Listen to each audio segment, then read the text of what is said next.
കർത്താവിൻ്റെ വിലയേറിയ നാമത്തിന് മഹത്വമുണ്ടാകട്ടെ. ഈ എടുത്തുകൊണ്ടിരുന്ന ക്ലാസ്സിൻ്റെ ലാസ്റ്റ് ക്ലാസ് എന്ന് വേണമെങ്കിൽ പറയാം. ഈ വിഷയത്തിൻ്റെ അവസാനത്തെ ദിവസമാണ് ഇന്ന്. ഈ ദിവസം കഴിഞ്ഞ ദിവസങ്ങളിൽ മരണവും മരണാനന്തര ജീവിതത്തെക്കുറിച്ച് നമ്മൾ പഠിച്ചുകൊണ്ടിരിക്കുകയായിരുന്നു. വളരെ ഗൗരവമേറിയ ഒരു വിഷയമാണ്. ഞാൻ നിങ്ങൾ ഒരു ദിവസം മരണത്തെ അഭിമുഖീകരിക്കും, എന്നാൽ മരണശേഷം എന്ത് സംഭവിക്കുന്നു എന്നുള്ളത് വേദപുസ്തകം എന്ത് പറയുന്നു എന്നുള്ളതിനെ ആസ്പദമാക്കി നാം പഠിച്ചുകൊണ്ടിരിക്കുകയായിരുന്നു. ഏതാനും ദിവസങ്ങൾ സ്വർഗമെന്ന വിഷയം നമ്മൾ ശ്രദ്ധിച്ചു. വിശുദ്ധന്മാരുടെ പ്രത്യാശയും അവരുടെ അൾട്ടിമേറ്റ് ഹോം എന്ന് പറയുന്നത് സ്വർഗത്തിൽ ചെന്നെത്തുകയാണ്. ദൈവമെല്ലാം പുതുതാക്കി തീർത്ത ശേഷം ഈ പുതിയ ഭൂമിയിലെ ദൈവത്തിൻ്റെ വാസസ്ഥലമെന്ന് പറയത്തക്കവണ്ണം ഇതാ ദൈവത്തിൻ്റെ കൂടാരം മനുഷ്യരോടുകൂടെ, ആ ദൈവഭവനം ഭൂമിയിൽ ഇറങ്ങി വന്ന് ഇത് സ്വർഗമായി തീരുന്ന ഒരു സംഭവം നമ്മൾ പഠിച്ചുകൊണ്ടാണ് കഴിഞ്ഞ ക്ലാസ് നമ്മൾ അവസാനിപ്പിച്ചത്. എന്നാൽ അതുപോലെ തന്നെ ദൈവം മനസ്സിലാക്കി തന്ന മറ്റൊരു വസ്തുതയാണ് പാപികളുടെ അൾട്ടിമേറ്റ് പ്ലേസ്. പാപികൾ അവസാനമായി ചെന്നെത്തുന്ന ഭയാനകമായ ഒരു സ്ഥലത്തെക്കുറിച്ച് നമ്മുടെ കർത്താവ് ആണ് ഏറ്റവും അധികം വെളിപ്പാടുകൾ തന്നത്. ഈ വിഷയം പഠിക്കുകയും ശ്രദ്ധിക്കുകയും ചെയ്തപ്പോൾ എനിക്കൊരു സത്യം മനസ്സിലായി. നരകമെന്ന വിഷയം, അതായത് പാപികൾ അവസാനം നാം ഓർത്തുകൊണ്ടിരുന്ന പോലെ, പഠിച്ചിട്ടുള്ളതും നമുക്കറിയാവുന്നതുപോലെ മരിച്ച ശേഷം കർത്താവിൻ്റെ 1000 ആണ്ട് വാഴ്ചയ്ക്ക് ശേഷം എല്ലാ പാപികളും പുനരുദ്ധാനം പ്രാപിക്കും. നാം ഓർത്തു, ധനവാൻ മരിച്ചു, പാതാളത്തിൽ യാതന അനുഭവിക്കുകയാണ്, ഷിയോൾ അല്ലെങ്കിൽ ഹേഡീസ്. അവിടെ ശരീരമല്ല, അവരുടെ ആത്മാവ്, സോളും സ്പിരിറ്റും കൂടെ മനുഷ്യൻ്റെ ഒന്നാണ്. അത് ഒന്നിച്ച് യാതന അനുഭവിക്കുകയാണ്. അതിൻ്റെ ശേഷം ആ യാതന നമ്മൾ ഓർത്തുകൊണ്ടിരുന്ന പോലെ 1000 വർഷം കഴിയുമ്പോഴും അവർ ആ യാതന അനുഭവിച്ചുകൊണ്ടിരിക്കുകയാണ്. 1000 വർഷം കഴിയുമ്പോൾ ഒരു പുനരുദ്ധാനം സംഭവിച്ചിട്ട് വെള്ള സിംഹാസനത്തിന് മുന്നിൽ അവരെ ന്യായം വിധിക്കുകയാണ്. ആ ന്യായവിധി ഭയാനകമായൊരു ന്യായവിധിയാണ്. നാം അത് വിശദമായി പഠിച്ചിട്ടുണ്ട്. വെളിപാട് പുസ്തകം 20-ാം അധ്യായത്തിൻ്റെ 11 തൊട്ട് 15 വരെയുള്ള വാക്യങ്ങളിൽ അത് വായിക്കുന്നു. അവിടെ വെച്ചാണ് നരകത്തിലേക്ക് അവരെ തള്ളിക്കളയുന്നത്. ഇനി നമുക്ക് അവിടെ നിന്ന് പഠനം ആരംഭിക്കാം. സ്വർഗത്തെക്കുറിച്ച് പഠിച്ച പോലെ നരകത്തെക്കുറിച്ചും വേദപുസ്തകം നമുക്ക് വെളിപ്പാടുകൾ തന്നിട്ടുണ്ട്. നമ്മൾ ഓർത്തതുപോലെ it is a final abode of the wicked. ദുഷ്ടന്മാർ അവസാനമായി ചെന്ന് പാർക്കേണ്ട അല്ലെങ്കിൽ അവർക്ക് വേണ്ടി ക്രമീകരിക്കപ്പെട്ട സ്ഥലമാണ് നരകം അല്ലെങ്കിൽ ഹെല്ലെന്ന് പറയുന്ന സ്ഥലം. നമ്മൾ പാതാളം ഒക്കെ പഠിച്ചുകൊണ്ടിരുന്നു. പാതാളത്തെക്കുറിച്ച് ഓർത്തു. അത് ആത്മാക്കളുടെ ആ പ്രതലമാണ്, ആത്മാക്കളെ സൂക്ഷിച്ചിരിക്കുന്ന പ്രതലമാണ്. എന്നാൽ ഇനി നമ്മൾ പഠിക്കുന്നത് പുനരുത്ഥാന ശേഷം പാപികൾ ശരീരത്തോടെ പൂർണ്ണ വ്യക്തിത്വത്തോടുകൂടെ വീഴുന്ന പ്രതലമാണ് നരകം എന്ന സ്ഥലം. നമ്മൾക്ക് ആ ഭാഗത്തിലേക്ക് നമ്മുടെ പഠനം ആരംഭിക്കുകയാണ്. നമ്മൾ നോക്കണം, ഈ സ്ഥലം നമ്മുടെ കർത്താവ് പറഞ്ഞ പോലെ ഞാൻ ഓർപ്പിച്ചു, പുതിയ നിയമ വെളിപ്പാടുകളിൽ, വേദപുസ്തകത്തിൽ നൽകിയ വെളിപ്പാടിൽ ഏറ്റവും കൂടുതൽ വെളിപ്പാട് ഈ വിഷയത്തിൽ തന്നിരിക്കുന്ന യേശുക്രിസ്തുവാണ്. അതിന് കാരണം ഞാൻ പുറകെ പറയാം. എന്നാൽ ആദ്യം നമുക്കൊരു വാക്യം വായിച്ചുകൊണ്ട് തുടങ്ങാം. മത്തായിയുടെ സുവിശേഷം 25-ാം അധ്യായത്തിൻ്റെ 41-ാമത്തെ വാക്യം. ആ ഒരു വാക്യത്തെ ആസ്പദമാക്കി മാത്രം നമ്മളുടെ ഇന്ന് വൈകിട്ടത്തെ പഠനം അവസാനിപ്പിക്കാൻ സമയമുണ്ട്. എന്നാൽ നമ്മൾ ഒരു പഠനമാണ് ഇന്ന് ആ ക്ലാസ് അവസാനിപ്പിക്കേണ്ടതുകൊണ്ട് ഞാൻ ആ ഭാഗങ്ങൾ വേഗത്തിൽ പറഞ്ഞ് അവസാനിപ്പിക്കാം. എന്നാൽ കേൾക്കുന്ന ആരെങ്കിലും രക്ഷിക്കപ്പെടാതുണ്ടെങ്കിൽ പൂർണ്ണ ഗൗരവത്തോടുകൂടെ ഇത് ചിന്തിക്കുക. രക്ഷിക്കപ്പെട്ട നമുക്ക് നൽകിയ വിടുതലിൻ്റെ മഹത്വമോർത്ത് ദൈവത്തെ നമുക്ക് ആരാധിക്കാം, നന്ദി പറയാം. മൂന്നാമത്, ചിലരെയെങ്കിലും ഈ തീയിൽ നിന്ന് വലിച്ചെടുപ്പാൻ നമുക്കിത് പ്രേരകമായി മാറട്ടെ എന്ന് പ്രാർത്ഥിക്കുകയാണ്. മത്തായിയുടെ സുവിശേഷം 25-ാം അധ്യായത്തിൻ്റെ 41-ാമത്തെ വാക്യം. പിന്നെ അവൻ ഇടത്തുള്ളവരോട്, ശപിക്കപ്പെട്ടവരെ, എന്നെ വിട്ട് പിശാചിനും അവൻ്റെ ദൂതന്മാർക്കും ഒരുക്കിയിരിക്കുന്ന നിത്യാഗ്നിയിലേക്ക് പോകുവിൻ. ആ ഭാഗം നോക്കിയാട്ടെ. അവിടെ വളരെ വ്യക്തമായി കർത്താവിന് പറഞ്ഞ വാക്കുകളിലൂടെ ഒരു സത്യം മനസ്സിലാകുന്നു. പിശാചിനും അവൻ്റെ ദൂതന്മാർക്കും ഒരുക്കിയിരിക്കുന്ന നിത്യാഗ്നിയിലേക്ക് പോകുവിൻ. അപ്പോൾ ഇത് ഒരുക്കപ്പെട്ട ഒരു സ്ഥലമാണ്. It is a prepared place. ഇത് ഒരുക്കപ്പെട്ട ഒരു സ്ഥലമാണ്. നമ്മൾ ഓർക്കണം, നമ്മുടെ കർത്താവ് നമുക്കൊരു ഭവനം ഒരുക്കാൻ പോയി. പഴയ നിയമ വിശുദ്ധന്മാരായ അബ്രഹാം മുതലായവര് ദൈവശില്പിയായി നിർമ്മിച്ചതും അടിസ്ഥാനമുള്ള ഒരു പട്ടണത്തിനായി നോക്കി പാർത്തു. They have looked for a city that has prepared by God. ദൈവം ഒരുക്കിയൊരു പട്ടണത്തിനാണ് അവർ നോക്കി പാർത്തത്. നമുക്കൊരു പട്ടണം നമുക്കൊരു സ്ഥലം ഒരുക്കിക്കൊണ്ടിരിക്കുന്നു. എന്നാൽ ഈ സ്ഥലം നമ്മളിവിടെ വായിച്ചതുപോലെ ഒരുക്കപ്പെട്ട ഒരു സ്ഥലമാണ്. നമുക്ക് യെശയ്യാ പ്രവചനം 30-ാം അധ്യായത്തിൻ്റെ 33-ാമത്തെ വാക്യം കൂടെ, ഞാൻ ആ വാക്യം പിന്നീട് എടുക്കും, എന്നാൽ ഒന്ന് വായിച്ചിട്ട് നമുക്ക് ആ ഭാഗത്തിൽ നിന്ന് ഒന്ന് ശ്രദ്ധിച്ചിട്ട് നമുക്ക് പോകാം. അവിടെയും യെശയ്യാ 30:33, പണ്ട് തന്നെ ഒരു ദഹന സ്ഥലം ഒരുക്കിയിട്ടുണ്ടല്ലോ. ആ വാക്ക് കണ്ടോ? For Tophet was established old, yes for the king it is prepared. വാക്ക് നോക്കി, പണ്ട് തന്നെ ഒരു ദഹനസ്ഥലം ഒരുക്കിയിട്ടുണ്ടല്ലോ, അത് രാജാവിനായി ഒരുക്കിയിരിക്കുന്നു, അവൻ അതിൽ ആഴവും വിശാലവും ആക്കിയിരിക്കുന്നു, അതിൻ്റെ ചിതയിൽ വളരെ തീയും വിറകുമുണ്ട്, യഹോവയുടെ ശ്വാസം ഒരു ഗന്ധക നദി പോലെ അതിനെ കത്തിക്കും. നമ്മൾ ഈ ഭാഗത്തിലേക്ക് പിന്നീട് ഒരു പക്ഷേ വരും. പക്ഷെ ഇവിടെ വീണ്ടും നമ്മൾ ഓർക്കുക, പണ്ട് തന്നെ ഒരു ദഹന സ്ഥലം ഒരുക്കിയിട്ടുണ്ട്. It is a prepared place. പിശാചിനും അവൻ്റെ ദൂതന്മാർക്കും ഒരുക്കിയിരിക്കുന്ന നിത്യാഗ്നി. ഒക്കെ ഇതിങ്ങനെ ഒരുക്കിയിരിക്കുകയാണെങ്കിൽ ആരാ ഇത് ഒരുക്കിയത്? ഈ സ്ഥലം ഈ വിധത്തിൽ ഒരുക്കിയത് ആരാണെന്നും വചനം പറയുന്നുണ്ട്. കൊലോസ്യ ലേഖനം 1-ാം അധ്യായം എടുത്താട്ടെ. ഈ സ്ഥലം ഒരുക്കിയതാണ്, ഈ സ്ഥലം പണ്ടേ തന്നെ ഒരുക്കപ്പെട്ടതാണ്. എന്നാൽ ഈ സ്ഥലം ആരാണ് ഒരുക്കിയിരിക്കുന്നത്? കൊലോസ്യ ലേഖനം 1-ാം അധ്യായത്തിൻ്റെ 15-16 വാക്യം നോക്കിയാട്ടെ. അവൻ, അതായത് കർത്താവായ യേശുക്രിസ്തു, അവൻ അദൃശ്യനായ ദൈവത്തിൻ്റെ പ്രതിമയും സർവസൃഷ്ടിക്കും ആദിജാതനുമാകുന്നു. സ്വർഗത്തിലും ഭൂമിയിലും ദൃശ്യമായതും അദൃശ്യമായതും, സിംഹാസനങ്ങളാകട്ടെ, കർത്തൃത്വങ്ങളാകട്ടെ, വാഴ്ചകളാകട്ടെ, അധികാരങ്ങളാകട്ടെ, സകലവും അവൻ മുഖാന്തരം സൃഷ്ടിക്കപ്പെട്ടും അവൻ മുഖാന്തരം അവനായിട്ടും സകലവും സൃഷ്ടിക്കപ്പെട്ടിരിക്കുന്നു. ഈ വാക്യം എന്താ പറയുന്നത്? ദൃശ്യമായതും അദൃശ്യമായതും, കാണാൻ കഴിയുന്നതും കാണുവാൻ കഴിയാത്തതും ആരാ സൃഷ്ടിച്ചത്?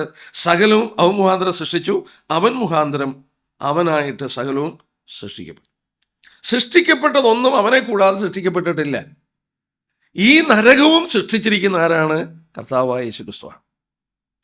ഒരുക്കപ്പെട്ട സ്ഥലമാണ്, പണ്ട് തന്നെ ഒരുക്കപ്പെട്ട സ്ഥലമാണ്.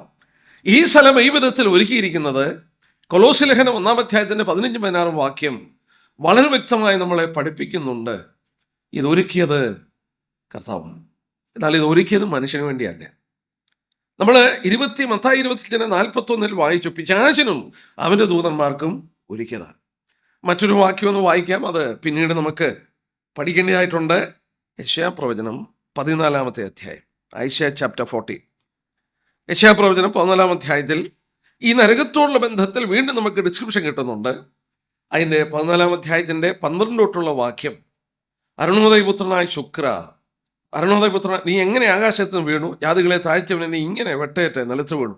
ഞാൻ സ്വർഗത്തിൽ കയറും, എൻ്റെ സിംഹാസനം ദൈവത്തിൻ്റെ നക്ഷത്രത്തിന് മീതെ വെക്കും എന്ന് പറഞ്ഞുകൊണ്ട് സാത്താൻ ദൈവത്തിനെതിരായിട്ട് റിബൽ ചെയ്ത് ദൈവസിംഹാസനത്തിന് മുകളിൽ അവൻ്റെ സിംഹാസനം വെക്കാൻ എല്ലാ പണികളും നടത്തി ദൂതന്മാരിൽ 1/3 അവനെ ചതിച്ച് അവരെ പിശാചുക്കളാക്കി തീർത്ത് അവരെ ശിക്ഷിക്കാൻ വേണ്ടി ദൈവം ഒരുക്കിയ പ്രതലമാണ് ഈ പ്രതലം.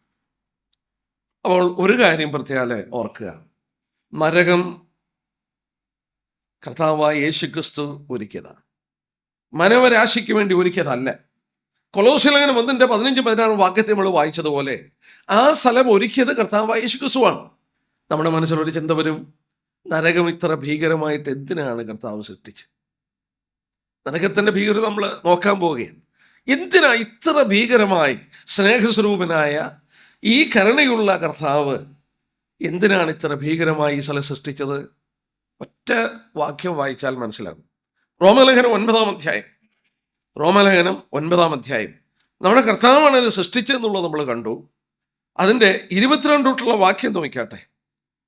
റോമാലേഖനം 9:22, എന്നാൽ ദൈവം തന്നെ കോപം കാണിപ്പാനും ശക്തി വെളിപ്പെടുത്താനും യഹൂദന്മാരിൽ നിന്ന് മാത്രമല്ല ജാതികളിൽ നിന്ന് വിളിച്ച തേജസ്സിനായി മുന്നൊരുക്കിയ കരുണാപാത്രങ്ങളായി നമ്മിൽ തൻ്റെ തേജസ്സിൻ്റെ ധനം വെളിപ്പെടുത്തുവാനും ഇച്ഛിച്ചിട്ട് നാശയോഗ്യമായ കോപപാത്രങ്ങളെ വളരെ ദീർഘക്ഷമയോടെ സഹിച്ചുവെങ്കിൽ എന്ത്?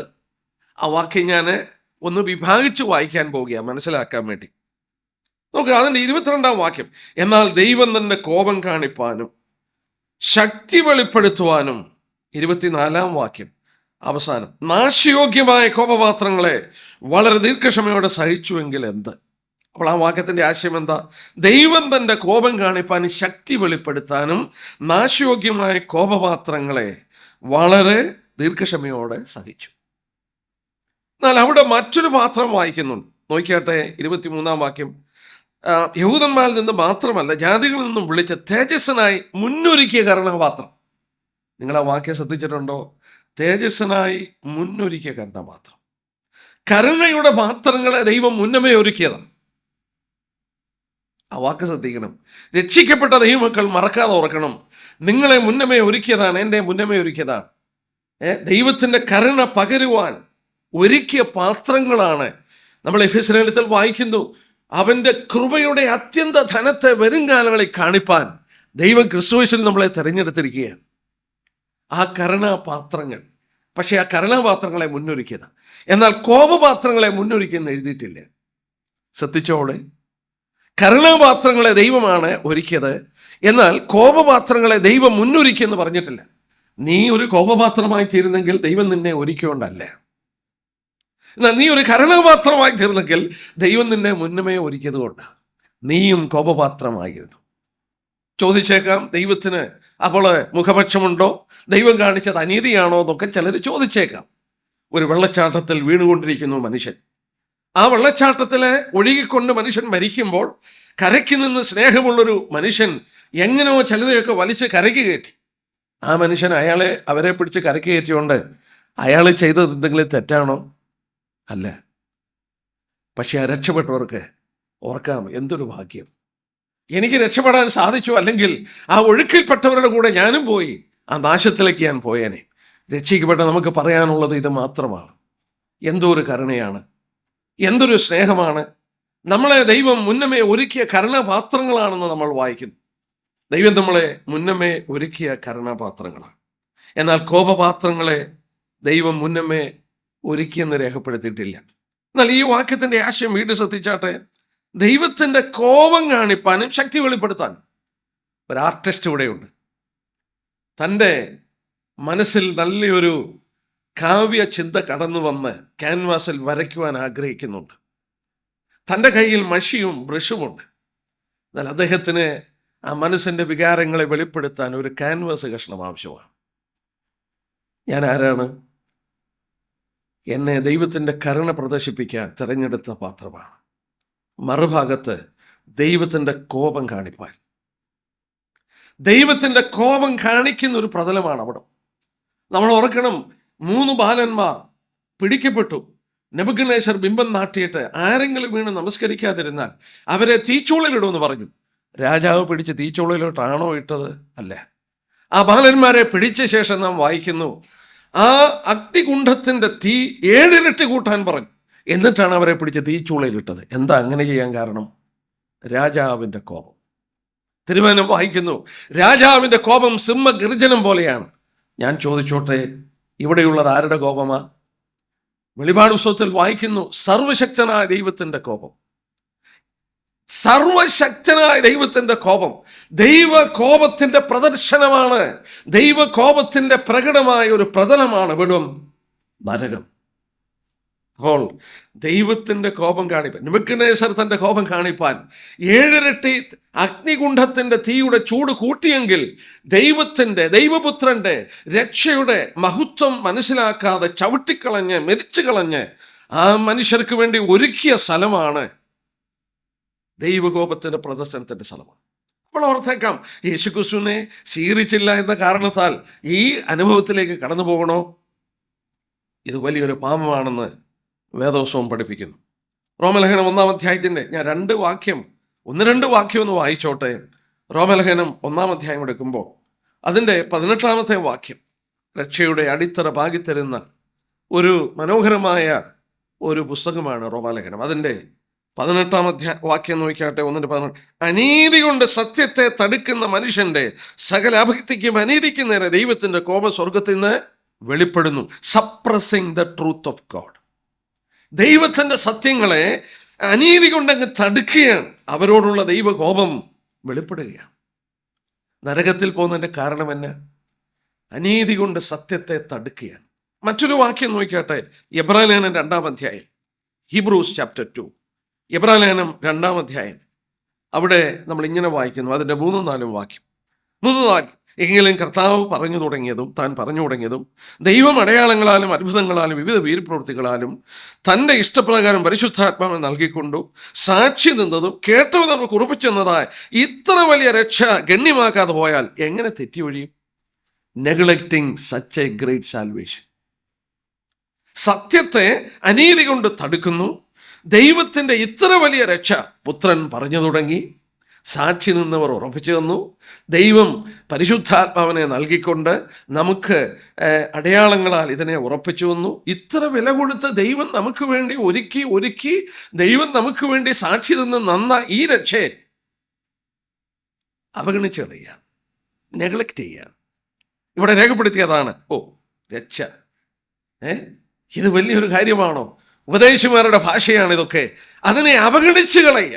ഇത്ര വലിയ രക്ഷ ഗണ്യമാക്കാതെ പോയാൽ എങ്ങനെ തെറ്റിയൊഴിയും? നമ്മൾ ഓർക്കണം, അനീതി കൊണ്ട് സത്യത്തെ തടുക്കുന്നു. ദൈവം ഒരുക്കിയ വലിയ രക്ഷയെ അവഗണിച്ച് കളയുകയാണ്. 10-ാം അധ്യായം നോക്കിയാട്ടെ, എബ്രായലേഖനം തന്നെ 10-ാം അധ്യായത്തിൻ്റെ 29-ാമത്തെ വാക്യത്തിൽ നാം ഇങ്ങനെ വായിക്കുന്നു: ദൈവപുത്രനെ ചവിട്ടിക്കളയുകയും തന്നെ വിശുദ്ധീകരിച്ച നിയമരക്തത്തെ മലിനമെന്ന് നിരൂപിക്കുകയും കൃപയുടെ ആത്മാവിനെ നിന്ദിച്ചു കളയുകയും ചെയ്യുന്നവർ എത്ര കഠിനമേറിയ ശിക്ഷയ്ക്ക് പാത്രമാകുമെന്ന് വിചാരിപ്പേ. അവിടെ കണ്ടോ രേഖപ്പെടുത്തിയത്? നമ്മളെ വിശുദ്ധീകരിച്ച പുത്രന്റെ രക്തം, കൃപയുടെ ആത്മാവ്. നമ്മളെ ഇത്ര വലിയ രക്ഷ നമുക്ക് ഒരുക്കി തന്ന് ദൈവപുത്രനെ ചവിട്ടിക്കളഞ്ഞ് വിശുദ്ധീകരിച്ച രക്തത്തെ മലിനമെന്ന് വിചാരിച്ച് കൃപയുടെ ആത്മാവിനെ നിന്ദിച്ച് ഇത്ര വലിയ ശിക്ഷ ചെയ്തവരെ എത്ര കഠിനമേറിയ ശിക്ഷയ്ക്ക് പാത്രം. അപ്പോൾ രക്ഷ അവഗണിക്കുക എന്ന് പറഞ്ഞാൽ നിസ്സാര കാര്യമല്ല. ദൈവം ഒരുക്കിയ രക്ഷ, ദൈവത്തിൻ്റെ രക്ഷ വലിയ രക്ഷയാണ്. ഇത്ര വലിയ രക്ഷ, ആ വലിപ്പമേറിയ രക്ഷയ്ക്ക് തുല്യമായിരിക്കും അതിനെ അവഗണിക്കുന്നവർക്ക് വരുന്ന വലിയ ശിക്ഷ. ഇതിനെ നിസ്സാരമായി കാണുക, ഈ രക്ഷയൊക്കെ വളരെ നിസ്സാരമായി കരുതുക, തന്നെ ശുദ്ധീകരിച്ച നിയമരക്തത്തെ മലിനമെന്ന് വിചാരിക്കുക, കൃപയുടെ ആത്മാവിനെ നിന്ദിക്കുക, പുത്രൻ പറഞ്ഞു തുടങ്ങിയ ദൈവം സാക്ഷി നിന്ന് നമ്മൾ കേട്ടവർ ഉറപ്പിച്ചു തന്ന ഇത്ര വലിയ രക്ഷ അവഗണിച്ച് കളയുക, വലിയ ശിക്ഷയാണ്. അപ്പോൾ ഈ നരകം നമ്മൾ ഓർക്കണം, ദൈവത്തിൻ്റെ നീതി എക്സിക്യൂട്ട് ചെയ്യാൻ അവൻ ഒരുക്കിയെടുത്തൊരു പ്രതലമാണ് ഇത് എന്നുള്ളത് ഓർക്കുക. മാത്രമല്ല, വെളിപാട് ദിവസം 14:10 നാം ഓർക്കണം, 14-ാം അധ്യായത്തിൻ്റെ 10-ാം വാക്യത്തിൽ നമുക്ക് വളരെ പരിചയമുള്ള വാക്യമാണ്. അവിടെ വായിക്കുന്നു: ദൈവകോപത്തിൻ്റെ പാത്രത്തിൽ കലർപ്പില്ലാതെ പകർന്നിരിക്കുന്ന ദൈവക്രോധ മദ്യം. എന്തോ ഒരു വിശേഷണമാണെന്ന് നോക്കിയേ. ദൈവകോപത്തിൻ്റെ പാത്രത്തിൽ കലർപ്പില്ലാതെ പകർന്നിരിക്കുന്ന ദൈവക്രോധത്തിൻ്റെ മദ്യം. ദൈവത്തിൻ്റെ ഓൾമൈറ്റി ഗോഡിൻ്റെ കോപത്തിൻ്റെ ഭയങ്കരത്വം നോക്കുക. ഈ ഭയാനകമായ പ്രതലം നമ്മൾ ഓർത്തുകൊണ്ടിരുന്ന പോലെ ഇത് ഒരുക്കിയത് കർത്താവായ യേശുക്രിസ്തുവാണ്. ഇതിൻ്റെ ഭീകരത്വം കർത്താവിന് അറിയാം. അതുകൊണ്ട് ഇതൊരുക്കിയ കർത്താവ് തന്നെ ഈ ഭൂമിയിൽ വന്ന് മാനവരാശി അങ്ങോട്ട് പോകാതിരിക്കാൻ തൻ്റെ ജീവൻ കൊടുത്ത് പിടഞ്ഞ് മരിച്ച് രക്ഷ ഒരുക്കി തന്നതിൻ്റെ കാരണം അവനറിയാം ആ ശിക്ഷയുടെ ഭയങ്കരത്വം. അവനറിയാം അവിടെ നിന്ന് ഒരിക്കലും വിടുതൽ കിട്ടത്തില്ല. അതുകൊണ്ട് കർത്താവ് ഭൂമിയിൽ ഇറങ്ങി വന്ന് മാനവരാശിയോട് പറഞ്ഞ വാക്ക് നോക്കാം. മത്തായിയുടെ സുവിശേഷം 5-ാം അധ്യായം, മത്തായിയുടെ സുവിശേഷം 5-ാം അധ്യായം അതിൻ്റെ 22-ാമത്തെ വാക്യം നോക്കിയാട്ടെ.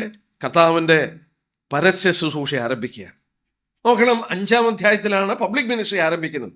ഈ പബ്ലിക് മിനിസ്ട്രി ആരംഭിക്കുമ്പോൾ തന്നെ നമ്മുടെ കർത്താവ് സംസാരിച്ചു തുടങ്ങിയ എന്താണെന്ന് നോക്കിയാട്ടെ.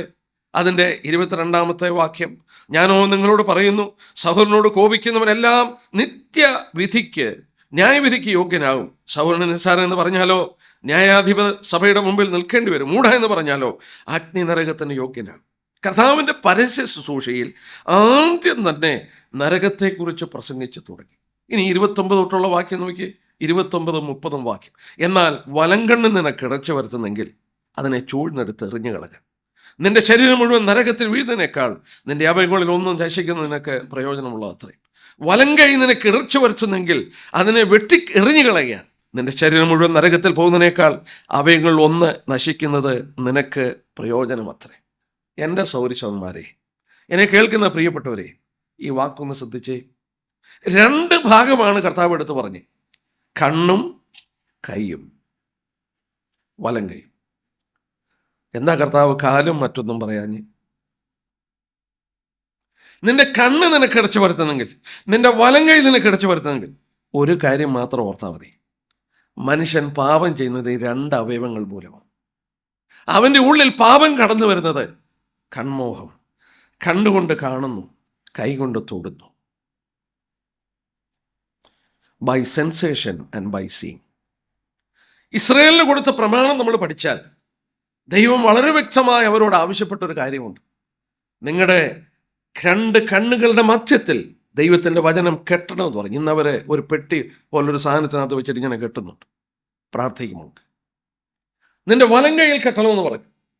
അവരെ ഒരു തോളിൻ്റെ ഒരു ചെറിയ ഇതിനകത്ത് വചനം എഴുതി വെച്ച കൈകൾ ഇങ്ങനെ കെട്ടും. ഇവരെ ചില പ്രാർത്ഥിക്കും. അവരോട് കർത്താവ് പറഞ്ഞത്, നിന്റെ 2 കണ്ണുകളുടെ മധ്യത്തിൽ പട്ടമായിട്ടും നിന്റെ വലങ്കയിൽ വചനം കെട്ടാൻ പറഞ്ഞതിൻ്റെ കാരണം നിന്റെ കാഴ്ചപ്പാടുകളും നിന്റെ നോട്ടവും ദൈവജനത്താൽ നിയന്ത്രിക്കപ്പെടണം. നിന്റെ വലങ്കൈ ചെയ്യുന്നതൊക്കെ സ്പർശിക്കുന്നത് ദൈവജനത്താൽ സ്പർശിക്കപ്പെടണം. പഴയ നിയമത്തിലും ഇത് എടുത്തു പറഞ്ഞിരുന്നു. പുതിയ നിയമത്തിൽ കർത്താവ് ഈ 2 ഭാഗമേ എടുത്ത് പറഞ്ഞു. ഏത് പാപവും ആദ്യം കണ്ണുകൂടെ വരുത്, പിന്നെ തൊടുകയാണ്. ആ 2 ഭാഗം കർത്താവ് എടുത്ത് പറഞ്ഞു. മാനവരാശി ഏറിയ പങ്കും പാപത്തിൽ വീഴുന്നതിൻ്റെ കാരണം ഇവിടെ രണ്ടുമാണ്. കർത്താവ് പറഞ്ഞ എന്നാണെന്നറിയാമോ? നീ വെട്ടിക്കളയാനാ പറഞ്ഞേ. നിന്റെ കണ്ണ് ചൂഴ്ന്നു കളയുക. അതിനെക്കാട്ടി വലിയൊരു സാക്രിഫൈസ് ഒരു മനുഷ്യന് ചെയ്യാൻ ഒക്കില്ലല്ലോ. സ്വന്തം ശരീരത്തിലെ കണ്ണ് ചൂഴ്ന്നു കളയുക, സ്വന്തം ശരീരത്തിലെ വലങ്കൈ കൈകൊണ്ട് വെട്ടിക്കളയുക. ഒന്ന് ആലോചിച്ച് നോക്കിയേ. കർത്താവ് അത് പറഞ്ഞതിൻ്റെ കാരണം എന്നാ? നിനക്ക് വേണ്ടി, അല്ലെങ്കിൽ നിന്റെ ശരീരം മുഴുവൻ നരകത്തിൽ വീണാൽ അത് ഭയാനകമാണ്. അതിനെക്കാട്ടിൽ വളരെ നല്ലതാണ് നിന്റെ വലങ്കണ്ണങ്ങ് ചൂർന്നു കളയുന്നതും നിന്റെ വലങ്കൈ അങ്ങ് വെട്ടിക്കളയുന്നതും. മറ്റു വിധത്തിൽ പറഞ്ഞാൽ, ഈ നരകം സൃഷ്ടിച്ച കർത്താവ് പറഞ്ഞു, flee and escape giving a great price. നീ വലിയൊരു വില കൊടുത്ത് നീ ആ നരകത്തിൽ നിന്ന് രക്ഷപ്പെട്ട് ഓടിക്കൊള്ളാനായിട്ട് കർത്താവ് പറയുകയാണ്. അതത്ര ഭയങ്കരമാണ്. Flea from it. നീ അവിടെ നിന്ന് ഒരു പ്രൈസ് കൊടുത്ത്, വില കൊടുത്ത് നീ ഓടിക്കൊള്ളണമെന്ന് കർത്താവ് പറയുകയാണ്. എന്താ കാരണം? നമ്മൾ ഓർത്തു, അത് സൃഷ്ടിച്ചത് കർത്താവാണ്. ഇനി ആ സ്ഥലത്തെക്കുറിച്ച് മർക്കോസ് 9:43 വാക്യം, 9:43 വാക്യം അവിടെ വായിക്കുന്നു: നിന്റെ കൈ നിനക്ക് ഇടിച്ചു വരുത്തുന്നെങ്കിൽ അതിനെ വെട്ടിക്കളയുക.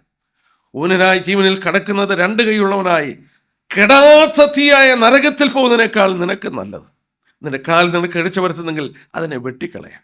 മുടന്തനായി ജീവനിൽ കടക്കുന്നതിന് 2 കാലുള്ളവനായി കെടാത്ത തീയായ നരകത്തിൽ വീഴുന്നതിനേക്കാൾ നിനക്ക് നല്ലത്. പിന്നീട് 47 വാക്യത്തിൽ പറഞ്ഞു: നിന്റെ കണ്ണ് നിനക്ക് ഇടച്ചു വരുത്തുന്നെങ്കിൽ ചൂഴ്ന്നിർത്ത് കളയുക. ഒറ്റക്കണ്ണനായി ദൈവരാജ്യത്തിൽ കടക്കുന്ന 2 കള്ളവനായി അഗ്നി നരകത്തിൽ വീഴുന്നതിനെ നിനക്ക് നല്ലത്. അവിടെ അവരുടെ പുഴു ചാകുന്നില്ല, തീ കെടുന്നതില്ല. എല്ലാവരും തീ കൊണ്ട് ഉപ്പിടും. നോക്കുക, ഇവിടെ പറഞ്ഞ വാക്കെടുക്കണം. ഇവിടെ നമുക്ക് കുറച്ചുകൂടെ വെളിപ്പാട്. It is an unquenchable fire. കെടാത്ത തീ, കെടാത്ത തീ, തീ കെടുന്നതുമില്ല. 3 പ്രാവശ്യം കർത്താവിടെ എടുത്തു പറഞ്ഞു. ആ തീ, അവിടുത്തെ തീ കെടത്തില്ല. എന്തുകൊണ്ടാണെന്ന് നമുക്ക് പിന്നീട് ചിന്തിക്കാം. അവിടുത്തെ തീ കെടുന്നില്ല.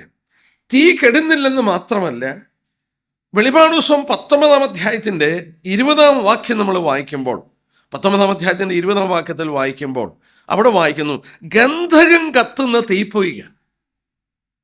അവിടുത്തെ തീ കെടുന്നില്ലെന്ന് മാത്രമല്ല, ആ തീയുടെ പ്രത്യേകത ഗന്ധകം കത്തുന്ന തീപ്പൊയ്കയാണ്. ഗന്ധകം, സൾഫർ കത്തുമ്പോൾ ഭയങ്കര ബുദ്ധിമുട്ടാണ്.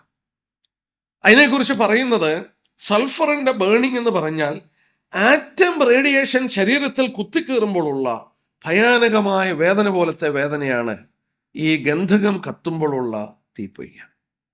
നമ്മൾ ഓർക്കണം, പാതാളത്തിൽ പോയ ധനവാൻ പറയുന്നുണ്ട്, ലൂക്കോസ് 16:24 പറയുന്നുണ്ട്, ഞാൻ ഈ തീജ്വാലയിൽ യാതന അനുഭവിക്കുന്നു. Tormented in the flame. I am tormented in the flame. ഞാൻ ഈ തീജ്വാലയിൽ കിടന്ന് യാതന അനുഭവിക്കുകയാണ്. ആ തീ കെടുന്നില്ല. സൾഫർ ബേൺ ചെയ്യുന്ന ആ തീ ഒരിക്കലും കെട്ടുപോകത്തില്ലെന്ന് കർത്താവ് പറഞ്ഞു. 3 പ്രാവശ്യം ഈ ഭാഗത്തെടുത്ത് പറയുന്നു, അവിടുത്തെ തീ കെടുന്നില്ല. അൺക്വഞ്ചബിൾ ഫയർ. നമ്മൾ ഓർക്കണം, ഇത് ഇനിയും ഭയപ്പെടുത്തേണ്ട ഒരു കാര്യം. നമുക്ക് വചനത്തിൽ നൽകിയ വെളിപ്പാടുകളിൽ, വെളിപ്പാട് 20-ാം അധ്യായം എടുത്താട്ടെ, ആ ഭാഗം നമുക്ക് ഒരല്പം ധ്യാനിക്കേണ്ടത് ആവശ്യമാണ്. വെളിപ്പാട് 20-ാം അധ്യായം എത്ര ഭയാനകമായൊരു സ്ഥലം. നമുക്ക് നൽകിയ രക്ഷയുടെ മഹത്വം എത്ര വലുതാണ്. നമ്മൾ എത്രയോ നന്ദിയുള്ളവരായി ഈ കർത്താവിനെ സേവിപ്പാൻ ബാധ്യസ്ഥരാണെന്നുള്ളത് ഓർക്കുക. 20-ാം അധ്യായത്തിൽ വരുമ്പോൾ, വെളിപ്പാട് പുസ്തകം 20-ാം അധ്യായത്തിൻ്റെ 10-ാം വാക്യം നോക്കിയാട്ടെ. 10-ാം വാക്യം, അവരെ വഞ്ചിച്ച പിശാചിനെ മൃഗവും കള്ളപ്രവാൻ കിടക്കുന്ന ഗന്ധക തീപ്പൊയ്കയിലേക്ക് തള്ളിയിട്ടു. 19-ന്റെ 20-ലും വായിച്ചു, ഗന്ധം കത്തുന്ന തീപ്പൊയ്ക. വീണ്ടും അവിടെ നമുക്ക് കൂടുതൽ വെളിപ്പാട് തരികയാണ്. തീപ്പൊയ്ക, lake of fire. That fire is, it's a lake. അത് ഒരു ലേക്കാണ്.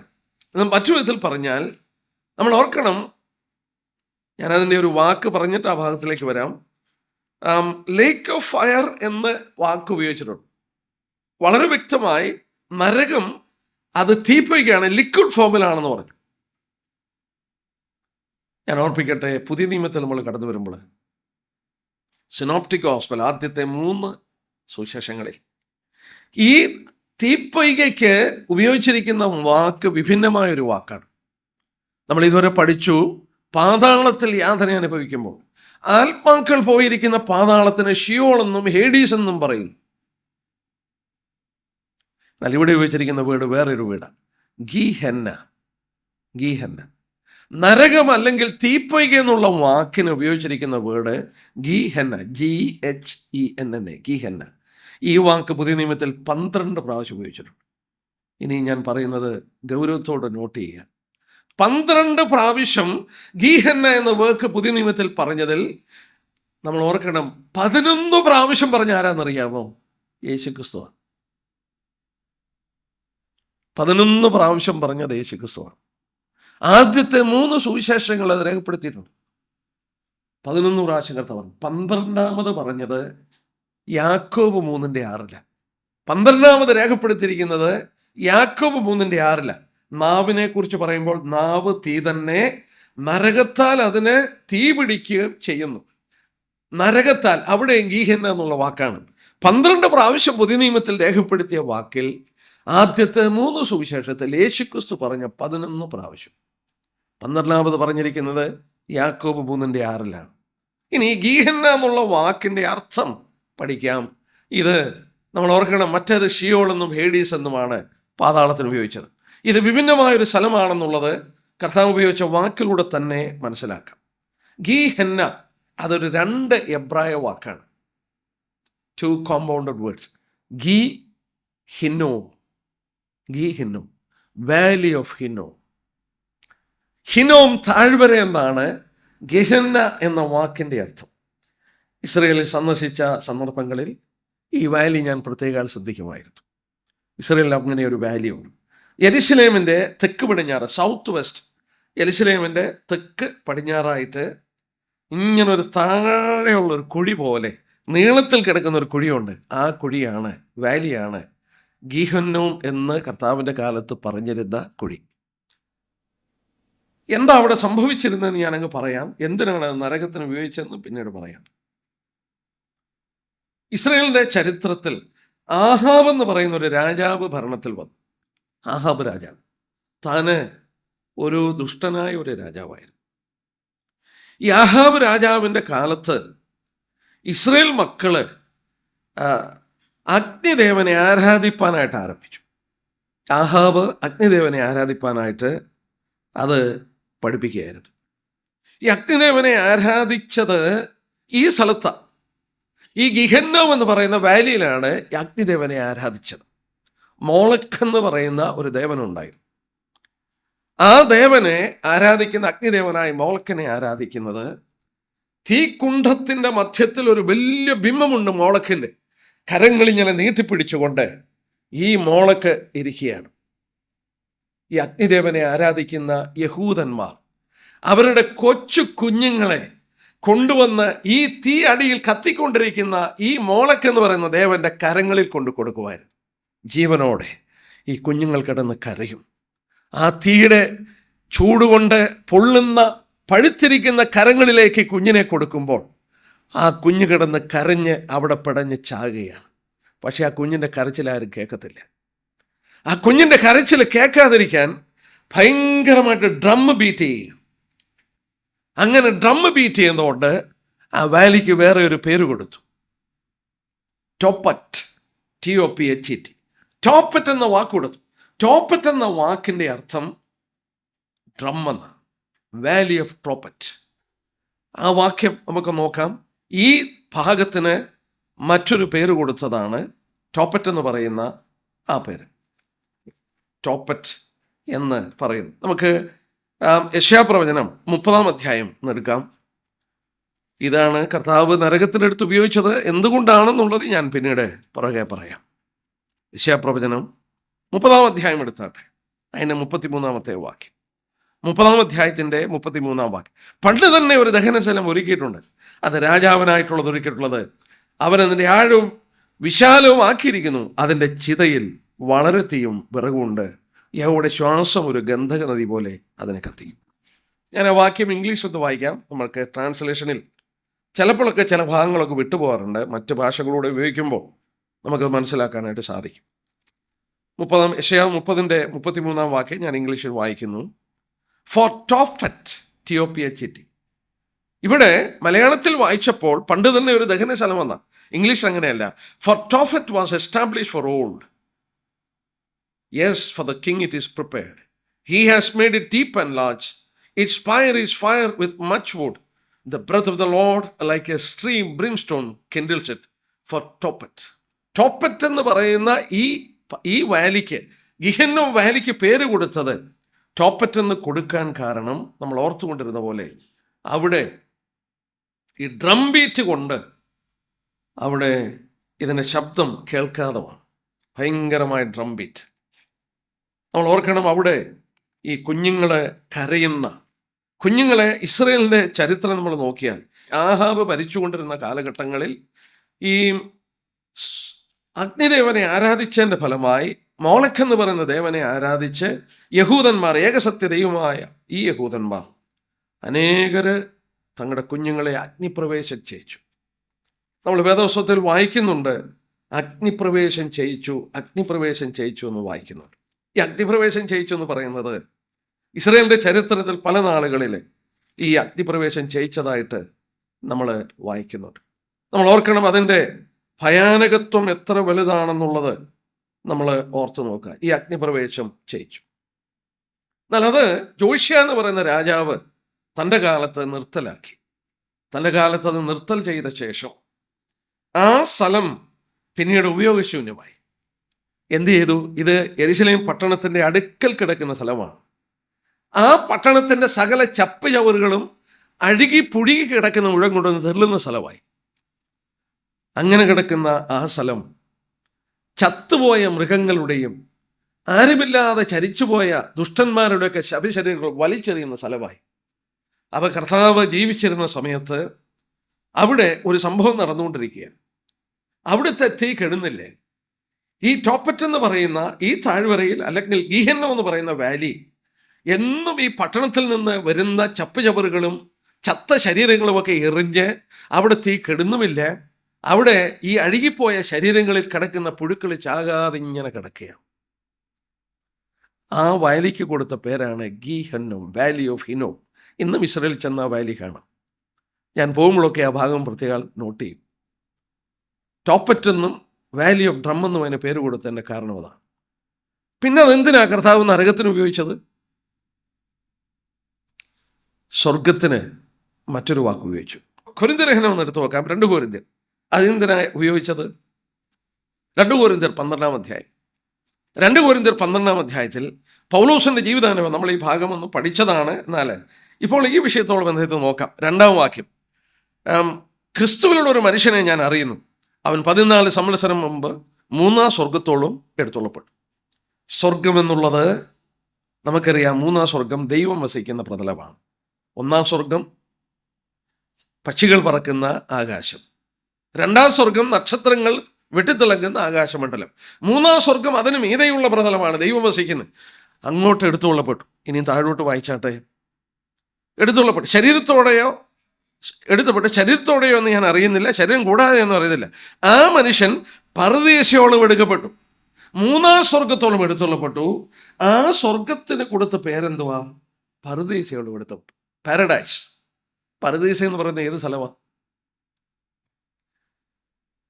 പേർഷ്യ എന്ന് പറയുന്ന പേർഷ്യൻ രാജ്യത്തിലെ മനുഷ്യനെ വിഭാവനം ചെയ്യുവാൻ കഴിയുന്ന ഏറ്റവും അനുഗ്രഹിക്കപ്പെട്ട ഒരു പ്രതലമായിരുന്നു ഈ പാരഡൈസ് എന്ന ഒരു പൂന്തോപ്പാണ്, വലിയ ഗാർഡനാണ്. അവിടെ മനുഷ്യന് വിഭാവനം ചെയ്യുവാൻ കഴിയുന്ന മനോഹരത്വവും സൗന്ദര്യവും അനുഗ്രഹിക്കപ്പെട്ട ഒരു പ്രതലമായിരുന്നു പേർഷ്യൻ സാമ്രാജ്യത്തിലെ പാരഡൈസ് എന്ന് പറയുന്ന സ്ഥലം. എന്നാൽ സ്വർഗത്തെക്കുറിച്ച് കർത്താവ് പഠിപ്പിക്കാൻ തുടങ്ങിയപ്പോൾ, നമ്മൾ ഓർക്കണം, നരകത്തെക്കുറിച്ച് പഠിപ്പിക്കാൻ തുടങ്ങിയപ്പോൾ മാനവരാശിക്ക് മനസ്സിലാക്കുവാൻ കഴിയുന്ന ഭാഷയിലാണ് സ്വർഗീയ സത്യങ്ങൾ ഉപയോഗിക്കാൻ തുടങ്ങിയത്. നമ്മൾ ഓർക്കണം, it is A law of language. ഭാഷയുടെ ഒരു പ്രത്യേക പ്രയോഗമാണ്. നമ്മൾ ഓർത്താൽ ഈ സ്വർഗീയ സത്യങ്ങൾ എങ്ങനെ നമ്മളെ പറഞ്ഞ് മനസ്സിലാക്കി തരും? മനുഷ്യനെ മനസ്സിലാക്കാനായിട്ട് സാധ്യമല്ല സ്വർഗീയ സത്യങ്ങൾ.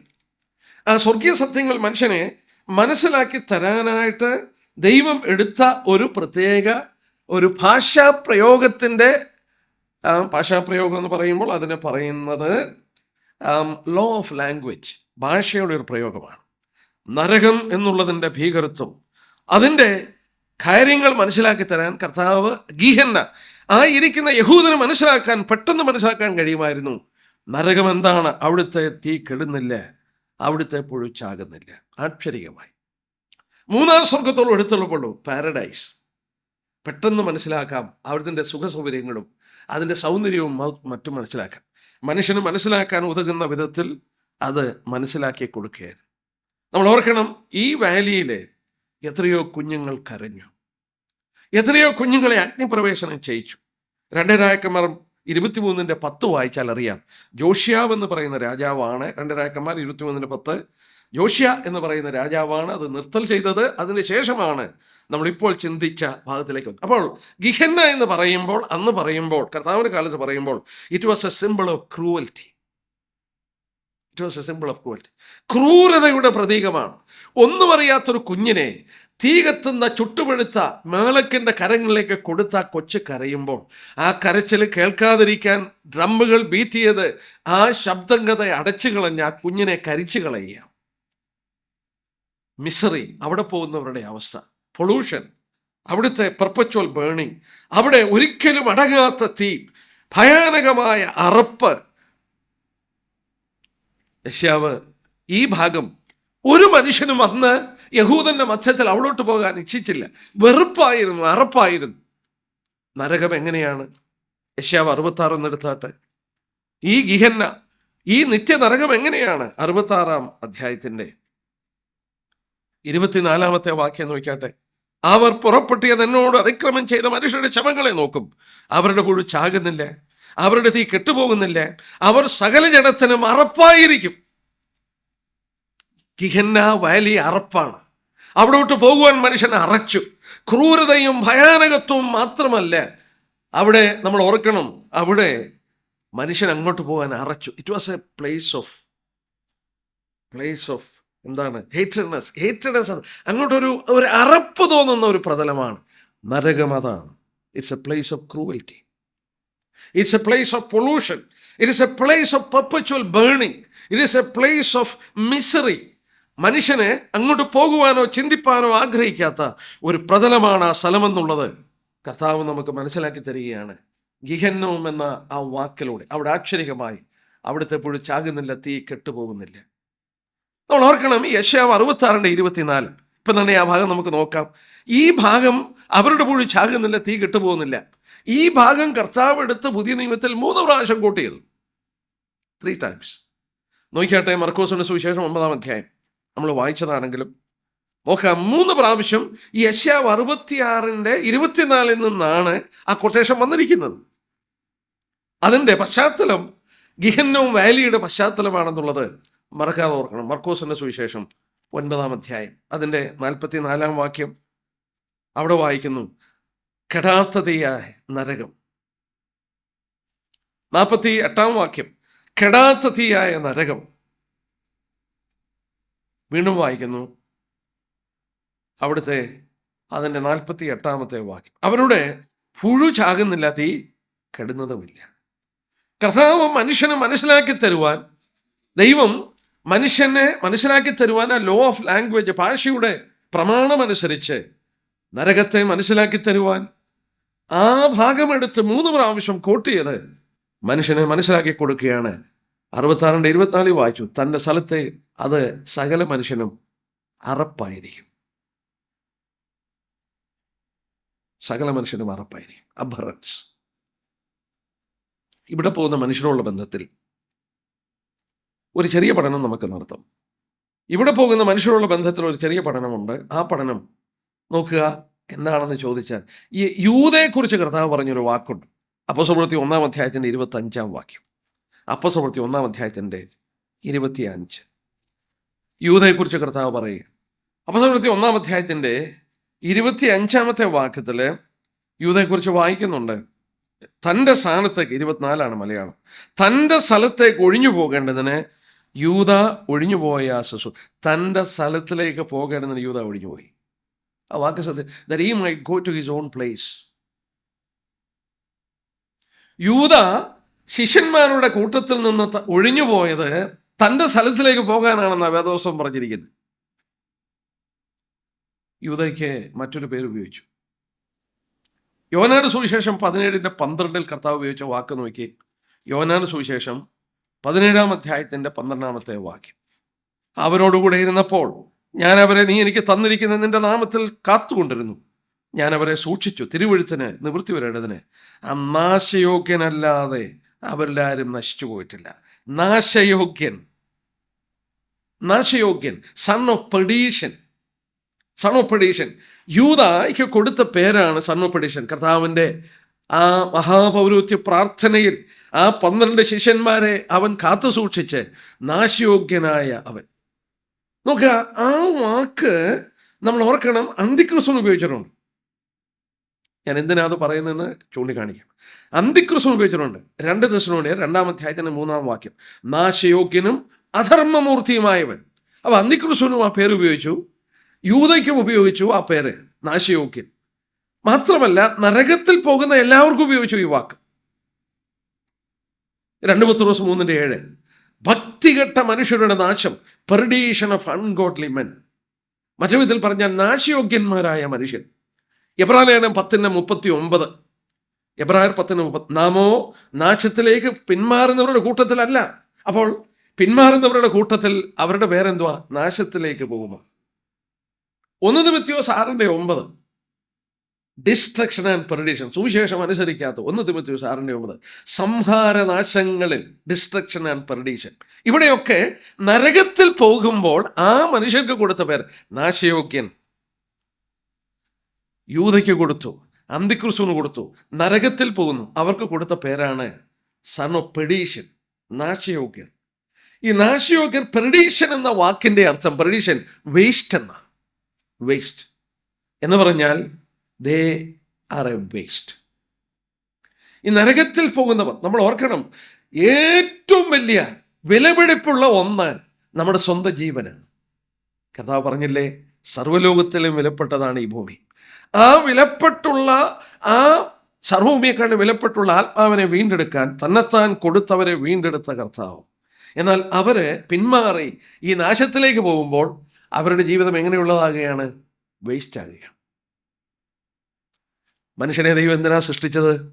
ദൈവത്തിന് മഹത്വം കരയറ്റാനാണ്. നമ്മുടെ ജീവിതം കൊണ്ട്, തിന്നാലും കുടിച്ചാലും നാവ് കൊണ്ടോ ക്രിയയാലോ എന്ത് ചെയ്താലും സകലവും അവൻ്റെ മഹത്വത്തിനായി ചെയ്യണം. ദൈവ മഹത്വത്തിനായി മനുഷ്യനെ സൃഷ്ടിച്ചു. എന്നാൽ ഈ മനുഷ്യന് നാശയോഗ്യനാണ്. ഈ യൂദയെ പോലെ, അന്തിക്രിസ്തുവിനെ പോലെ നരകത്തിൽ വീഴുന്നവർക്ക് കൊടുത്ത പേര് ഭക്തികെട്ട മനുഷ്യരുടെ നാശം. നാമോ നാശത്തിലേക്ക് പിന്മാറുന്നവരുടെ കൂട്ടത്തിലല്ല.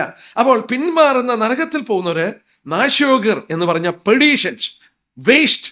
അവരുടെ ജീവിതം കൊണ്ട് യാതൊരു പ്രയോജനവുമില്ല. അവരുടെ ജീവിതം നാശതുല്യമായി തീർന്നു. Biggest waste is their life.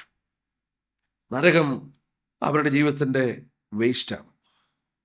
ഞാൻ ഈ ഭാഗത്തെക്കുറിച്ച് വായിക്കുകയും പഠിക്കുകയും ചെയ്തുകൊണ്ടിരുന്നപ്പോൾ വളരെ ചിന്തനീയമായ ഒരു കാര്യമാണ് ഈ വീഴുന്ന നരകം ഇത് നിത്യമാണോ എന്നുള്ളത്. മാത്രമല്ല, നമ്മൾ ചിന്തിച്ചു, ഇതൊരു ലേക്ക് ഓഫ് ഫയറാണ്. ഇതൊരു ലേക്ക് ഓഫ് ഫയറാണ്. തീ പൊയ്ക എന്നാണ് ആ വാക്ക് മനസ്സിലാക്കാനായിട്ടൊരല്പം ഞാനൊരു പഠനത്തിലേക്ക് ഇറങ്ങിപ്പോയി. തീയെ പൊയ്കയായിട്ട് വരുമോ? ഇത് ഒരു റിസർച്ച് ചെയ്തൊരു മനുഷ്യൻ്റെ റിസർച്ച് ഞാൻ വായിപ്പാനിടയായി. ഞാനതൊന്ന് പറഞ്ഞ് ആ ഭാഗം അങ്ങ് വിടാം. ന്യൂയോർക്ക് യൂണിവേഴ്സിറ്റിയിൽ ഒരു തീസിസ് സമർപ്പിച്ചു. അദ്ദേഹത്തിൻ്റെ പേര് C.T. ഷുവാർസ്. C.T. ഷുവാർസ് എന്ന് പറയുന്ന അദ്ദേഹം ന്യൂയോർക്കിലെ അവിടുത്തെ യൂണിവേഴ്സിറ്റിയിൽ ഒരു തീസിസ് സമർപ്പിക്കുകയാണ്. വേദപുസ്തകം സത്യമാണോ എന്നുള്ള തീസിസ്. ഈ ഭാഗം ഇങ്ങനെ രേഖപ്പെടുത്തിയല്ലോ. മത്തായി 25:41 കർത്താവ് പറഞ്ഞില്ലേ? മത്തായി 25:41 കർത്താവ് പറഞ്ഞു, നിത്യാഗ്നിയിലേക്ക് പോകുവിൻ. നിത്യാഗ്നി മാത്രമല്ല, ലേക്ക് ഓഫ് ഫയർ. അപ്പോൾ ലേക്ക് ഓഫ് ഫയർ എന്ന് പറയുമ്പോൾ നമ്മൾ ഓർക്കണം, ഈ നാശത്തിലേക്ക് പോകുന്ന മനുഷ്യരെ വീഴുന്നത് ഒരു ലേക്കിനകത്താണെങ്കിൽ it should be in liquid form. അത് ദ്രാവക രൂപത്തിലായിരിക്കണം. അപ്പോൾ ഇവിടെ പറയുന്ന തീയെ ഒരു ലിക്വിഡ് ഫോമിലായിരിക്കണം, ഒരു ദ്രാവക രൂപത്തിലായിരിക്കണം. എന്നാൽ അദ്ദേഹത്തിൻ്റെ പഠനത്തിൽ അദ്ദേഹം കണ്ടുപിടിച്ചത്, തീസിസ് സമർപ്പിച്ചത്, അങ്ങനെ ഒരു സ്ഥലം ഇന്നുണ്ടെന്ന് ശാസ്ത്രം കണ്ടുപിടിച്ചെന്ന് അദ്ദേഹം തെളിയിച്ചു. ഞാനത് വായിച്ചപ്പോൾ അത്ഭുതം തോന്നി. ഞാനത് മനസ്സിലാക്കാൻ വീണ്ടും വീണ്ടും ഞാൻ വായിച്ചു നോക്കി. എൻ്റെ ബുദ്ധിയിൽ അത് കടന്നു വരുവാൻ വേണ്ടി ഞാൻ ഒരുപാട് ശ്രമം നടത്തി. അതിൻ്റെ സത്യം എനിക്ക് മനസ്സിലാക്കാനായിട്ട് സാധിച്ചു. ഇത് നരകമാണെന്ന് ഞാൻ പറയുന്നില്ല, പക്ഷെങ്കിൽ ലിക്വിഡ് ഫോമിൽ, ദ്രാവക രൂപത്തിൽ ഇന്നും ഒരു തീ കുണ്ഠം അങ്ങനെ ഉണ്ടെന്നുള്ളത് ശാസ്ത്രലോകം വളരെ വ്യക്തമായിട്ട് തെളിയിച്ചു. ഈ ആകാശമണ്ഡലത്തിൽ ഒരു കൂട്ടം നക്ഷത്രങ്ങളുണ്ട്. ആ നക്ഷത്രത്തിൻ്റെ പേര് മിഡ്ജറ്റ് സ്റ്റാർസ്. അല്ലെങ്കിൽ അതിനെ വൈറ്റ് ഡ്വാർഫ് സ്റ്റാർസ് എന്ന് പറയും. വെള്ള കുള്ളന്മാരായ നക്ഷത്രങ്ങൾ. കുള്ളന്മാരെന്ന് പറഞ്ഞാൽ നമുക്കറിയാം, വലുപ്പമില്ലാതെ ചെറുതായി പോയത്. ഈ കൂട്ടങ്ങളെ ചെറിയ നക്ഷത്രങ്ങളാണ്. എന്താ സംഭവിച്ചതെന്ന് ഞാൻ പറയാം. ആ നക്ഷത്രങ്ങൾ വെച്ച് ശാസ്ത്രലോകം പഠിച്ചു. ഈ നക്ഷത്രങ്ങൾ എങ്ങനോ ചെറുതായിപ്പോയി. ഈ നക്ഷത്രങ്ങൾ 5000 ഇരട്ടിയോ അതിലുപരിയോ വലുപ്പം ഉണ്ടായിരിക്കേണ്ടതാണ്. 5000 ഇരട്ടിയോ അതിലുപരിയോ വലുപ്പം ഉണ്ടായിരിക്കണം. പക്ഷേ ഇത് ഷ്രിങ്ക് ചെയ്തു പോയി. അങ്ങനെ ഷ്രിങ്ക് ചെയ്തുകൊണ്ടാണ് വൈറ്റ് ഡ്വാർഫ് സ്റ്റാർ, വെള്ള കുള്ള നക്ഷത്രങ്ങൾ അതിന് പേര് കൊടുത്തത്. വളരെ സിമ്പിളായിട്ടൊരു കാര്യം പറയാം. നമ്മുടെ ഭൂമി എന്ന് പറയുന്ന ഗോളം, ഈ ഭൂമിയുടെ ഡയമീറ്റർ 8000 മൈലാണ്. ഭൂമിയുടെ ഒരറ്റത്തു നീ നറ്റം വരെ സെൻട്രൽ പാർട്ടിൽ വരച്ചു നോക്കിയാൽ 8000 മൈലാണ് ഡയമീറ്റർ. അത് പ്രഷർ ചെലുത്തി 400 മൈലാക്കാന്ന് വിചാരിച്ചു. 8000 മൈലുള്ള ഈ ഭൂമിയെ 400 മൈലാക്കി ചുരുക്കിയാൽ, അതിനെ ഒരു കൊച്ചു ഗോളമാക്കിയാൽ എന്താ സംഭവിക്കുന്നതെന്ന് ചോദിച്ചാൽ ഭയങ്കരമായിട്ട് പ്രഷർ വർദ്ധിക്കും. ഈ പ്രഷർ വർദ്ധിക്കുമ്പോൾ സൂര്യൻ നമുക്കറിയാം ഒരു തീക്കുണ്ഡമാണ്. സൂര്യനെ കുറിച്ച് ശാസ്ത്രലോകം വെളിപ്പെടുത്തിയിട്ടുണ്ട്.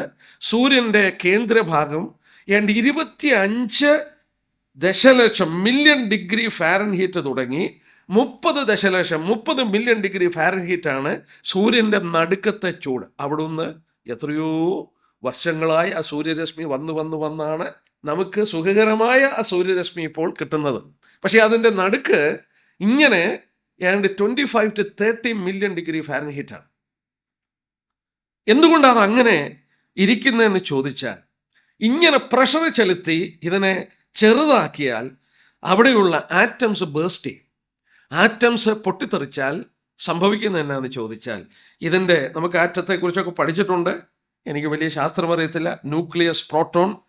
ന്യൂക്ലിയസും ഇലക്ട്രോണുമായിട്ട് ആറ്റം വിഭജിക്കപ്പെടും. വഹിക്കപ്പെട്ടിട്ട് ഇലക്ട്രോൺസ് എല്ലാം കൂടെ ഒരു സ്ഥലത്തോട്ട് കൂടിക്കഴിഞ്ഞാൽ ഇതിൽ നിന്ന് എക്സ്റേ എമിറ്റ് ചെയ്യുന്നത് കൊണ്ട് ഇത് തിരിച്ചുകൂടാൻ നിവൃത്തിയില്ല. എന്നാൽ പ്രഷറിൻ്റെ ഈ ഭയങ്കര സമ്മർദ്ദങ്ങൾ ചെലുത്തുന്നത് കൊണ്ട് ഇത് ഗ്യാസായിട്ട് ഫോം ചെയ്യും. ഇത്രയും വലിയ പ്രഷറിൽ ഈ പ്രഷർ ഉള്ളതുകൊണ്ട് ടെമ്പറേച്ചർ ഇത്ര ഭയങ്കരമായി 25 മില്യൺ ഡിഗ്രി 25 ദശലക്ഷം ഡിഗ്രി ഫാരൻഹീറ്റ് എന്ന് പറയുമ്പോൾ എന്ത് സാധനവും അത് വേപ്പറായി പോകും, അത് ഗ്യാസ് ആകും. പക്ഷേ ഈ പ്രഷർ കൊണ്ട് ഗ്യാസ് എന്തോ ചെയ്യും? ലിക്വിഡായി പോകും. ഈ ലിക്വിഡായിട്ട് കിടക്കുന്നത് ഇനി ഇത് തണുത്ത് ഇതങ്ങ് ഉറയുകയാണെന്ന് വിചാരിക്കുക. ഇത് ഉറയണമെങ്കിൽ ശാസ്ത്രം പറയുന്നു, ഇദ്ദേഹം തെളിയിച്ചു, ഇത് വീണ്ടും 5000 ഇരട്ടിയായിട്ട് ഇത് വലുപ്പം വരണമെങ്കിൽ അദ്ദേഹം പറയുന്നത് അത് വലുപ്പം വരുമ്പോൾ വീണ്ടും ഈ ആറ്റം എക്സ്പ്ലോഷൻ ഉണ്ടാവും. ഒരിക്കലും തിരിച്ചും പോകത്തില്ല, തിരിച്ചും വരത്തില്ല. അതിൽ പ്രഷർ കൊണ്ട് ലിക്വിഡ് ഫോമിൽ കിടക്കുകയാണ് മിഡ്ജറ്റ് സ്റ്റാർ അല്ലെങ്കിൽ വൈറ്റ് ഡ്രോപ്പ് സ്റ്റാർ എന്ന് പറയുന്ന ഒരു കൂട്ടം നക്ഷത്രം. അത് തിളച്ചുകൊണ്ട് കിടക്കുക, ലിക്വിഡ് ഫോമിൽ ലാവ പോലെ കിടക്കുക. അത് തിരിച്ചൊരിക്കലും ആറ്റം അത് ഫോം ചെയ്ത് ഒരു രൂപത്തിൽ വരത്തില്ല. എന്നാൽ അതൊരു ദ്രാവക രൂപത്തിൽ കിടക്കുന്ന കൊള്ള നക്ഷത്രങ്ങളുടെ പേരാണ് വൈറ്റ് ഡ്രോപ്പ് സ്റ്റാർസ്. ഈ ആകാശമണ്ഡലത്തിൽ അങ്ങനെ ഒരു സ്ഥലമുണ്ട്. ദ്രാവക രൂപത്തിൽ കിടക്കുന്ന ഭയാനകമായ തീജ്വാലയുള്ള ഒരു സ്ഥലമുണ്ടെന്ന് ശാസ്ത്രം തെളിയിച്ചിട്ടുണ്ട്. നരകം അതാണോ എന്ന് എനിക്കറിഞ്ഞുകൂടാ. പക്ഷെങ്കിൽ അങ്ങനെ ഒരു സ്ഥലം, ലേക്ക് ഓഫ് ഫയർ എന്ന് പറയുന്ന ഒരു സ്ഥലമുണ്ട്. എന്തിനാ ഇങ്ങനെ ഒരു ലിക്വിഡ് ഫോമിലുള്ള ദ്രാവക രൂപത്തിലുള്ള ഇതിനകത്തോട്ട് എടുത്തിടുന്ന മനുഷ്യനെ? വെള്ളത്തിൽ മുങ്ങിയാൽ അറിയാം, കണ്ണിനകത്തും ചെവിക്കകത്തും മൂക്കിനകത്തും എല്ലാം വെള്ളം കയറും. മനുഷ്യൻ പാപം ചെയ്യുന്നത് സ്പർശനം, സെൻസേഷൻ, ആ തൊലിയാണ് ഇതിനകത്ത് വീഴുന്നതെന്ന് ഓർത്താൽ മതി. ദൈവപുത്രനിലൂടെ ദൈവം ഒരുക്കിയ രക്ഷയിലേക്ക് വരാതെ ഈ ഭയാനകമായ ഈ ഇതിലേക്ക് പോകാൻ കാരണം ഇതാണ്. ഇത് പഠിച്ചുകൊണ്ടിരുന്നപ്പോൾ, ഇത് ഡിസ്കസ് ചെയ്തപ്പോൾ എൻ്റെ വൈഫ് എന്നോട് ചോദിച്ചു, ദൈവം കരുണയുള്ള ദൈവമല്ലേ? മനുഷ്യനെ എപ്പോഴെങ്കിലും അവിടെ നിന്നൊന്നും വിടുതൽ കൊടുക്കത്തില്ലേ എന്ന് ചോദിച്ചു. ന്യായമായൊരു ചോദ്യമാ. എൻ്റെ ഭാര്യ മാത്രമല്ല, പലരും എന്നോട് ചോദിച്ചിട്ടുണ്ട്. കരുണയുള്ള ദൈവം മനുഷ്യനെ ഇങ്ങനെ എന്നേക്ക് പോയിട്ടിരിക്കുമോ മനുഷ്യനെ അവിടെ നിന്ന് വിടുവിക്കത്തില്ലേ എന്ന് ചോദിച്ചു. എന്നാൽ ഞാൻ ഒരു വാക്യം വായിച്ചിട്ട് അതെന്താ പറയുന്നതെന്നുള്ളത് നോക്കാം. വെളിപാട് 25:41 നമ്മൾ കണ്ടു. നിത്യാഗ്നിയിലേക്ക്, എറ്റേണൽ ഫയർ. 46-ാം വാക്യം, ഇവർ നിത്യദണ്ഡനത്തിലേക്ക്, നീതിമാന്മാർ നിത്യജീവങ്കിലേക്ക് പോകും. അവിടെയെല്ലാം ഉപയോഗിച്ചിരിക്കുന്നത് എറ്റേണൽ എന്ന വാക്കാണ്. വെളിപാട് 20:10. വെളിപാട് 20:10. ഞാൻ വെളിപാട് പുസ്തകത്തിൽ നിന്നൊരു പഠനം നടത്താൻ പോവുക. വെളിപാട് പുസ്തകം 20-ാം അധ്യായത്തിൻ്റെ 10-ാമത്തെ വാക്യം, അവരെ വഞ്ചിച്ച പിശാചിനെ മൃഗവും കള്ളപ്രവാചകനും കിടക്കുന്ന ഗന്ധക പൊയ്കയിലേക്ക് തള്ളിയിടും. അവർ എന്നേക്കും രാപ്പകൽ ദണ്ഡനം സഹിക്കേണ്ടി വരും.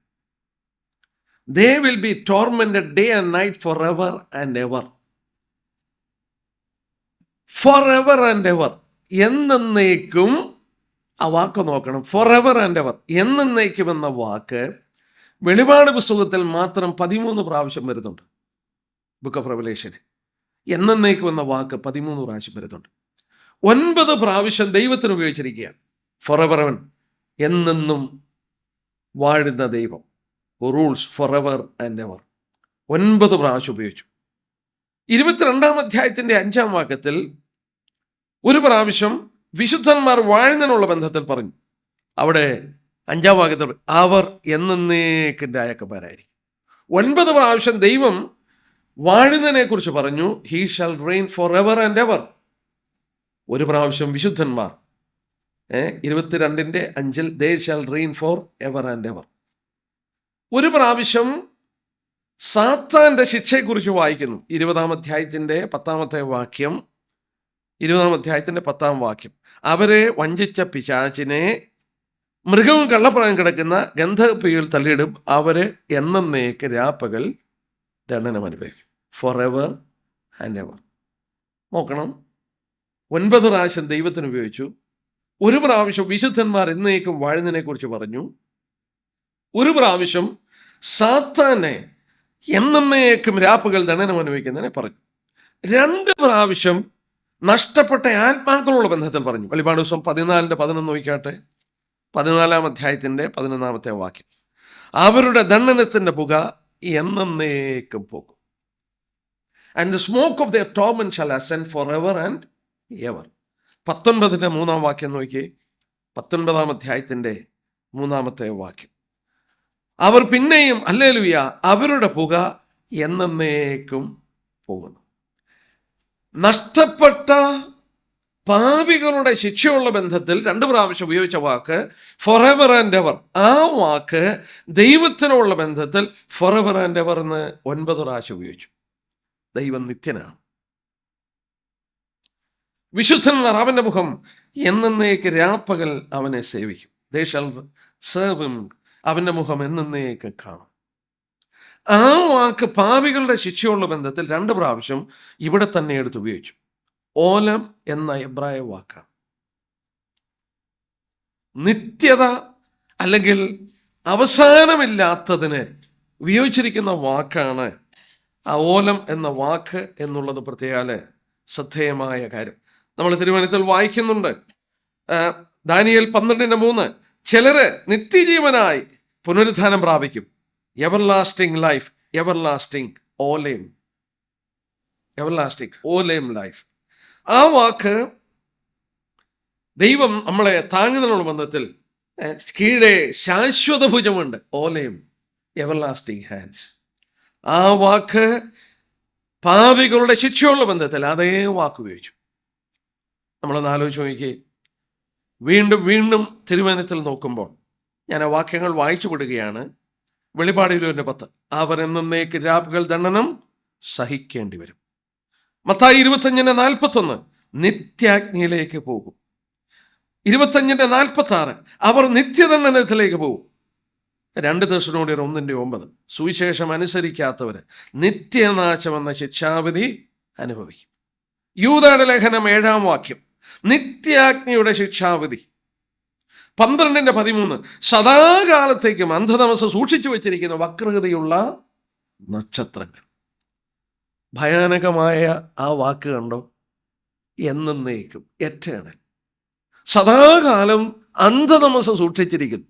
എന്നെ വിട്ട് ആ പുറത്തുള്ള ഇരുട്ടിലേക്ക് പോകുവാൻ ആവശ്യപ്പെടുകയാണ്. ഞാൻ വായിച്ചത് എനിക്ക് ഓർമ്മയുണ്ട്, മനസ്സിൽ നിന്നും മാഞ്ഞു പോകാൻ നിൽക്കുന്നുണ്ട്. ഞാനൊന്ന് പറഞ്ഞു കൊള്ളട്ടെ. അശൂർ രാജാക്കന്മാർ വളരെ ക്രൂരന്മാരായിരുന്നു. Very cruel. അവരുടെ ക്രൂരതയുടെ പ്രത്യേകത ഒന്ന്, ഒരു സ്ഥലം അവർ പിടിച്ചെടുത്താൽ അവിടെ ഒരു പ്രാവശ്യം അവരൊരു സ്ഥലം പിടിച്ചെടുത്തപ്പോൾ ആ ദേശത്തുള്ളവരുടെ എല്ലാം കണ്ണ് പറിച്ചെടുത്തു. കുട്ടികളുടെയും സ്ത്രീകളുടെയും പുരുഷന്മാരുടെയും എല്ലാം കണ്ണ് പിഴുതെടുത്തു. നടന്ന സംഭവമാണ്. 3 കൂന മനുഷ്യ കണ്ണുകൾ ഉണ്ടായിരുന്നെന്ന് പിന്നീട് ചരിത്രം പറയുന്നത്. അവിടെയുള്ള കുഞ്ഞുങ്ങളും അമ്മമാരും അപ്പന്മാരും എല്ലാവരുടെയും കണ്ണിൽ ഇരുട്ട, തപ്പി നടക്കുക കരഞ്ഞുകൊണ്ട്. അമ്മമാര് കുഞ്ഞുങ്ങളെ തപ്പുന്നു, കുഞ്ഞുങ്ങൾ അമ്മമാരെ തപ്പുന്നു, കരഞ്ഞുകൊണ്ട് നടക്കുകയാണ്. എന്തൊരു മിസറിയ, എന്തോരു മിസറിയ. ആലോചിച്ച് നോക്കി. മരണം കൊണ്ട് അല്ലെങ്കിൽ ജീവിതം അവസാനിപ്പിച്ചാൽ അത് തീർന്നുവെന്ന് ഒരു വിധത്തിൽ ഉദ്ദേശിക്കാം.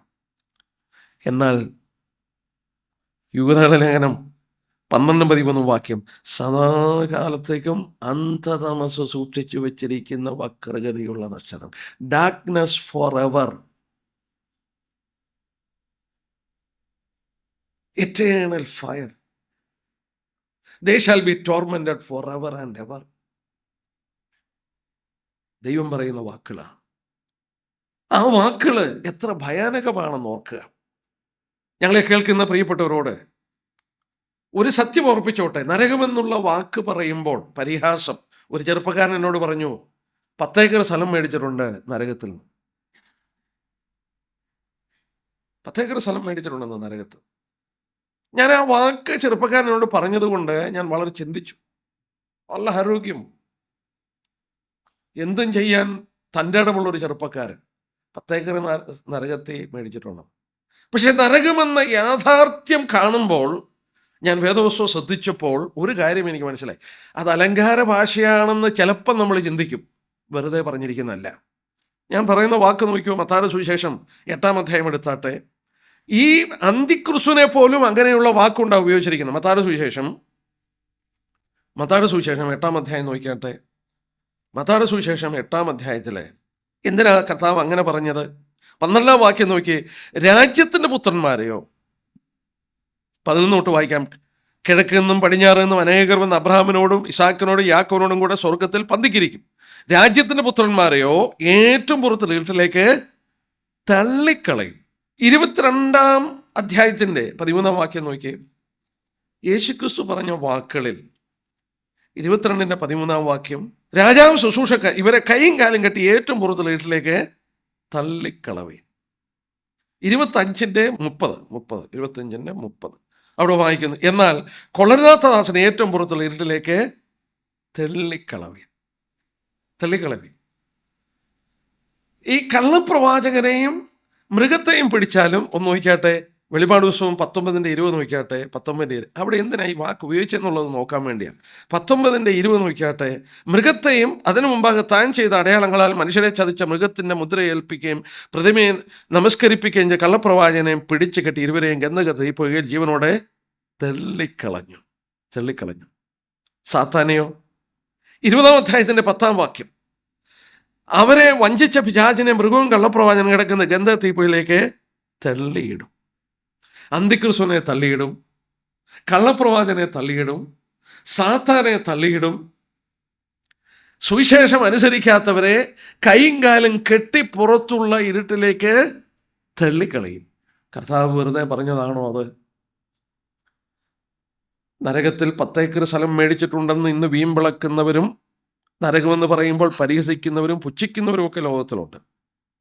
അവർ രക്ഷിക്കപ്പെടാതെ മരിച്ചു പോയാൽ നരകമെന്ന് പറയുന്ന യാഥാർത്ഥ്യത്തിൻ്റെ മുന്നിൽ നിത്യാഗ്നി കാണുമ്പോൾ അവർ കരഞ്ഞുകൊണ്ട് കർത്താവിൻ്റെ കാൽക്കൽ വിട്ട് കരയും, വിടരുതേ ഞങ്ങളെ അങ്ങോട്ട്, ഞങ്ങളെ വിടരുതേ എന്ന് പറഞ്ഞ് കരയുമ്പോൾ, അപ്പോൾ ദൂതന്മാർ കടന്നു ചെന്ന് എന്തോ ചെയ്യും?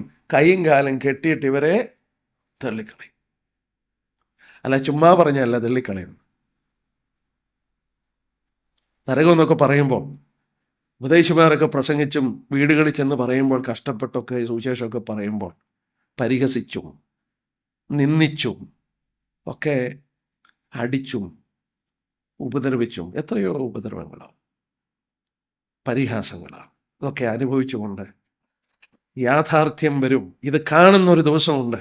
ഈ കാഴ്ച കാണുമ്പോൾ തന്നെ ആ പാദത്തിൽ വീണ് കിടന്ന് അലറും, എന്നെ വിടരുതേ കർത്താവേ എന്നും പറഞ്ഞു. അന്ന് ദൂതന്മാർ ചെന്ന് കെട്ടിയിട്ട് ഇവരെ തള്ളി, ഈ പറയുന്ന മൃഗവും കള്ളപ്രവാചകനെ പോലും തള്ളിയിടുകയാണ്, സാത്താനെ പോലും അവിടോട്ട് തള്ളിയിടുകയാണ്. അത് വെറുതെ പറഞ്ഞിരിക്കുന്നതല്ല.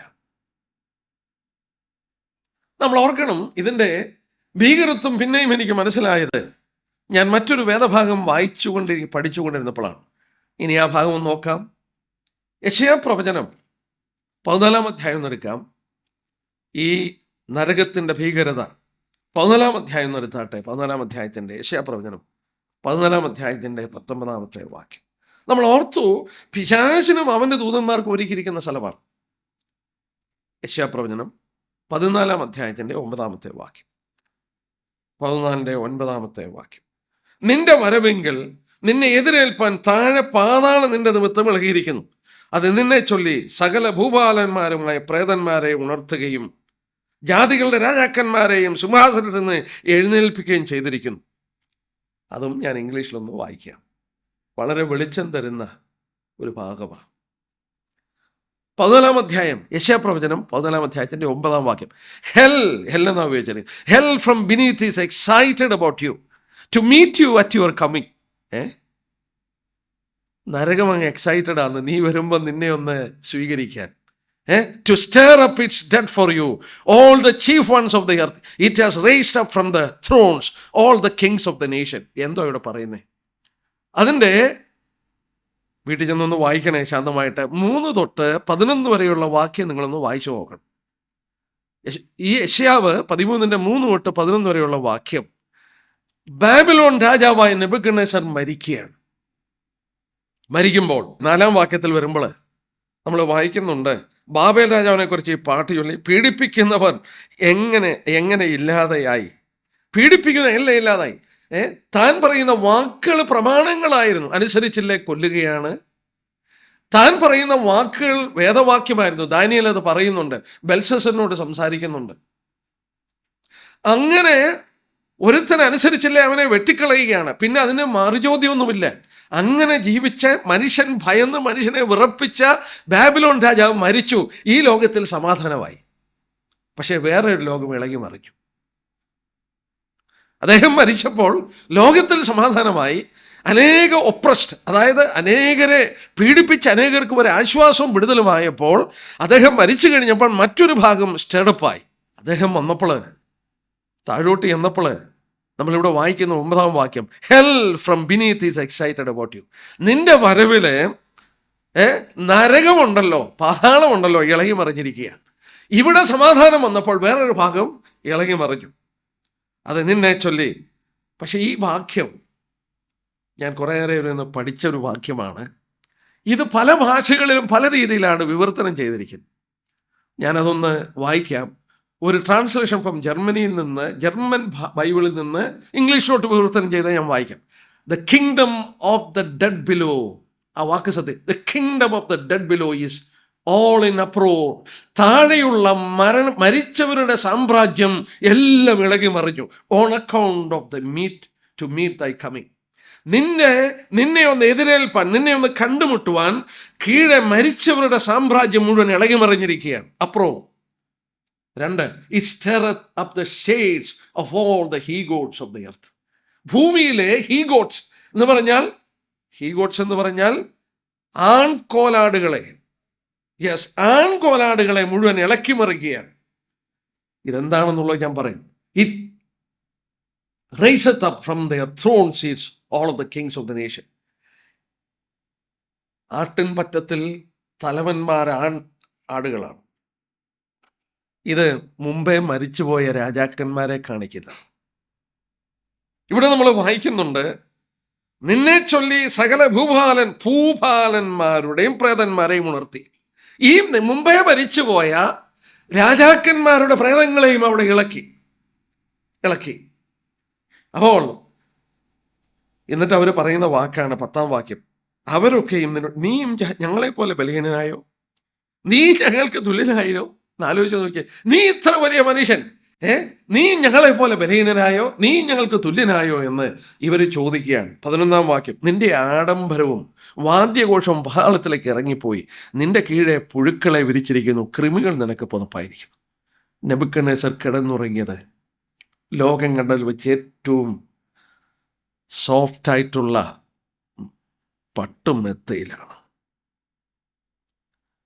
വീണകളും മറ്റും വീട്ടി അദ്ദേഹത്തിൻ്റെ ഉറക്കം നിദ്ര കൊടുത്തുകൊണ്ടിരുന്നു. ലോകം കണ്ടതിൽ വെച്ച് ഏറ്റവും പ്രതാപനായ രാജാവ് മരിച്ച ശേഷം മറുലോകം കാണുകയാണ്. അദ്ദേഹത്തെ മറ്റുള്ള രാജാക്കന്മാർക്ക് തിരിച്ചറിയാൻ കഴിഞ്ഞു. അവരെല്ലാം അവിടെ ഇളകി. ഇന്ന് പാട്ടില്ല, ഇന്ന് കിടക്കുന്നത് പുഴുവിൻ്റെ മുകളിലാണ്. അവനെ പുതച്ചിരിക്കുന്നതും പുഴുക്കളാണ്. അവനെ തിരിച്ചറിഞ്ഞു രാജാക്കന്മാർ. എന്നാൽ ഇത് കുറച്ചുകൂടെ ഗൗരവമായി ഞാൻ പറയാം. 1950 ജീവിച്ചിരുന്ന ഒരു ദൈവദാസനാണ് ഡാൾഫൂർ പ്രൈസ് എന്ന് പറയുന്ന അദ്ദേഹം ഈ വാക്യത്തെ ആസ്പദമാക്കി പ്രസംഗിച്ചൊരു പ്രസംഗം ഞാൻ നോട്ട് ചെയ്തു. അദ്ദേഹം പറഞ്ഞിരിക്കുന്നത് 9-ാം വാക്യം, hell from beneath is moved for thee to meet thee at thy coming. It stirreth up the dead Rapha for thee. നിന്റെ വരവില് മരിച്ചുപോയവരെ എഴുന്നേൽപ്പിച്ചു. ജർമ്മൻ ഭാഷയിലെ ആൺകോലാടുകളെ എഴുന്നേൽപ്പിച്ചു എന്നുള്ളത് അതിൻ്റെ ഹീബ്രു വാക്കില് റാഫ എന്ന വാക്കാണ്. റാഫ എന്ന വാക്ക് കീ സ്റ്റഡി ബൈബിൾ എടുത്തു വെച്ച് ഞാൻ നോക്കി. റാഫ എന്നത് അദ്ദേഹം പറഞ്ഞിരിക്കുന്ന പോലെ തന്നെ എ ഗോസ്റ്റ് എന്നും എ ജയന്റ് എന്നുമുണ്ട്. അപ്പോൾ നീ മരിച്ച് താഴെ ചെന്നപ്പോൾ ഇദ്ദേഹം പറഞ്ഞിരിക്കുന്ന പോലെ 1950 അദ്ദേഹം ആ വാക്യത്തെ ആസ്പദമാക്കി പറഞ്ഞപ്പോൾ അദ്ദേഹം പറഞ്ഞിരിക്കുകയാണ്, റാഫ, നീ അവിടെ നിന്ന് മരിച്ച് താഴെ ചെന്നപ്പോൾ നിന്നെ എതിരേൽക്കാൻ ഒരു റിസപ്ഷൻ കമ്മിറ്റി നരകത്തിൽ എഴുന്നേറ്റിരിക്കുക എല്ലാം കൂടെ. അതിനകത്ത് ആരുണ്ട്? റാഫയുണ്ട്. ആരായി റാഫ? അദ്ദേഹം പറഞ്ഞു, ഒരു വിശുദ്ധൻ മരിക്കുമ്പോൾ ദൂതന്മാർ അവരെ അബ്രഹാമിന്റെ മടിയിൽ കൊണ്ടുപോയെന്ന് രേഖപ്പെടുത്തിയതുപോലെ വിശുദ്ധന്മാരെ ദൈവദൂതന്മാർ അവരെ അവിടോട്ട് കൊണ്ടുപോകുമ്പോൾ ഈ ദുഷ്ടന്മാർ മരിക്കുമ്പോൾ അവരെ സ്വീകരിക്കുന്നത് ഈ സൗന്ദര്യമുള്ള ഈ ദൂതന്മാർക്ക് നേരെ വിരുദ്ധമായ പാതാള ജീവികൾ, റാഫ, ജയൻസ്. ചില പടമൊക്കെ നമ്മൾ കണ്ടിട്ടുണ്ട്, നമുക്ക് അറിഞ്ഞുകൂടാ. പക്ഷെ ഇവിടെ രേഖപ്പെടുത്തിയിരിക്കുന്ന പോലെ ഈ രാജാവിനെ എതിരേൽപ്പാൻ അവിടെ ഈ ദൂതഗണങ്ങൾക്ക് നേരെ വിരുദ്ധമായ ജീവജാലങ്ങൾ എഴുന്നേറ്റ്, റാഫേലും കൂടെ എഴുന്നേറ്റ് നിന്നെ സ്വീകരിക്കാൻ അവിടെ കമ്മിറ്റി ഉണ്ടാക്കിയിരിക്കുക. എന്നാലോചിച്ച് നോക്കിയേ, എന്ത് ഭയങ്കരമായിരിക്കും അല്ലേ? നരകം എത്ര ഭയാനകമായിരിക്കും.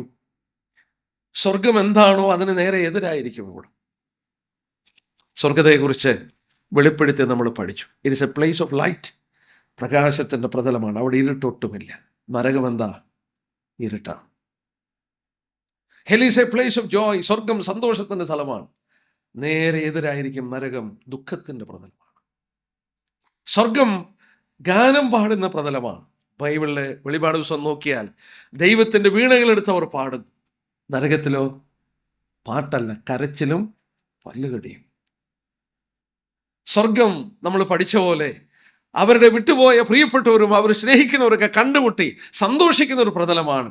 ഇവിടെയോ കരച്ചിലും ഒരിക്കലും കണ്ടുമുട്ടാത്ത അനുഭവങ്ങളും ഒരു പ്രതലമാണ്. സ്വർഗം അവൻ്റെ മഹത്വത്തെ വർണ്ണിച്ച് ആനന്ദിച്ച് ആ കുഞ്ഞാടിന് മഹത്വം കൊടുത്തുകൊണ്ട് അവരെ ദൈവത്തെ നിത്യത മുഴുവൻ മനസ്സിലാക്കിക്കൊണ്ടിരിക്കുമ്പോൾ, സന്തോഷിച്ചു കൊണ്ടിരിക്കുമ്പോൾ, നരകമെന്ന സ്ഥലം നമ്മൾ ഓർത്തുകൊണ്ടിരുന്ന പോലെ ഈ വീണ ദൂതന്മാരുടെ സംഘത്തിൻ്റെ മധ്യത്തിൽ ആ പിശാചുക്കളും അവൻ്റെ ദൂതന്മാരും കിടക്കുന്ന പ്രതലത്തിൽ ദുഷ്ടന്മാരുടെ ആത്മാക്കള് അവരെല്ലാം പുനരുദ്ധാനം പ്രാപിച്ച് അവിടെ വന്ന് അവരുടെ കൂടെ നിത്യത മുഴുവൻ കിടക്കുക. Lost for ever. ഒരിക്കലും മടങ്ങി വരാൻ കഴിയാതെ എന്നേക്കും നശിച്ച്. തിരുവചനത്തിൽ വായിച്ച പോലെ ശപിക്കപ്പെട്ടവരെ എന്നെ വിട്ട് പോകുമേനെന്നുള്ള വാക്ക് കൽപ്പിക്കുമ്പോൾ ഒരിക്കലും മടങ്ങി വരാൻ സാധിക്കാതെ നിത്യനരകത്തിലേക്ക് പോകും.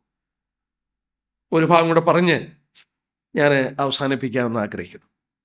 ഞാൻ ഓർപ്പിച്ചു, 12 പ്രാവശ്യം പുതിയ നിയമത്തിൽ ഈ നിത്യാജ്ഞയെക്കുറിച്ച് രേഖപ്പെടുത്തിയതിൽ 11 പ്രാവശ്യം യേശുക്രിസ്തുവാണ് പഠിപ്പിച്ചത്. ഞാനൊരു കാര്യം കൂടെ നോട്ട് ചെയ്തു. യേശുക്രിസ്തുവിൻ്റെ പരസ്യ ശുശ്രൂഷ ആരംഭിക്കുന്നത് സ്വർഗത്തെക്കുറിച്ച് പറഞ്ഞു. യേശുക്രിസ്തു പരസ്യ ശുശ്രൂഷ അവസാനിപ്പിക്കുന്നത് നരകത്തെക്കുറിച്ച് പറഞ്ഞു. അങ്ങനെയാണോ നോക്കാം. മത്തായിയുടെ സുവിശേഷം 5-ാം അധ്യായം നോക്കിയാട്ടെ.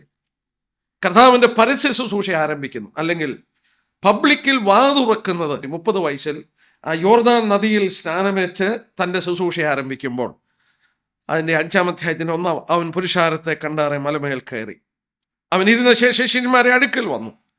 അവരെ തിരുവായി മൊഴിഞ്ഞ് അവരോട് ഉപദേശിച്ചെന്നാൽ, ആത്മാവിൽ ദരിദ്രരായ ഭാഗ്യവാന്മാർ, സ്വർഗരാജ്യം അവർക്കുള്ളത്. Blessed are the meek, for is the kingdom of heaven. ആദ്യം പറയുന്നത് സ്വർഗത്തെക്കുറിച്ചാണ്. പറഞ്ഞു ആത്മാവിൽ ദരിദ്രരായ. അവന് പരസ്യ ശുശ്രൂഷകളിൽ നമ്മൾ ശ്രദ്ധിച്ചാൽ ആത്മാവിൽ ദാരിദ്ര്യമുള്ളവരൊക്കെ രക്ഷപ്പെട്ടു.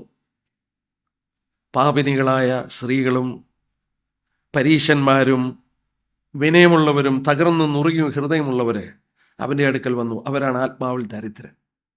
യെശയ്യാപ്രവചനത്തിൽ നമ്മൾ വായിക്കുന്നുണ്ട്, ദരിദ്രന്മാരോട് സുവിശേഷം അറിയിപ്പാൻ എന്നെ അയച്ചിരിക്കുന്നു. ആത്മീക ദാരിദ്ര്യം. ദൈവത്തിന് കൊടുക്കാൻ എനിക്കില്ല. ഞാൻ അവിശുദ്ധനല്ല.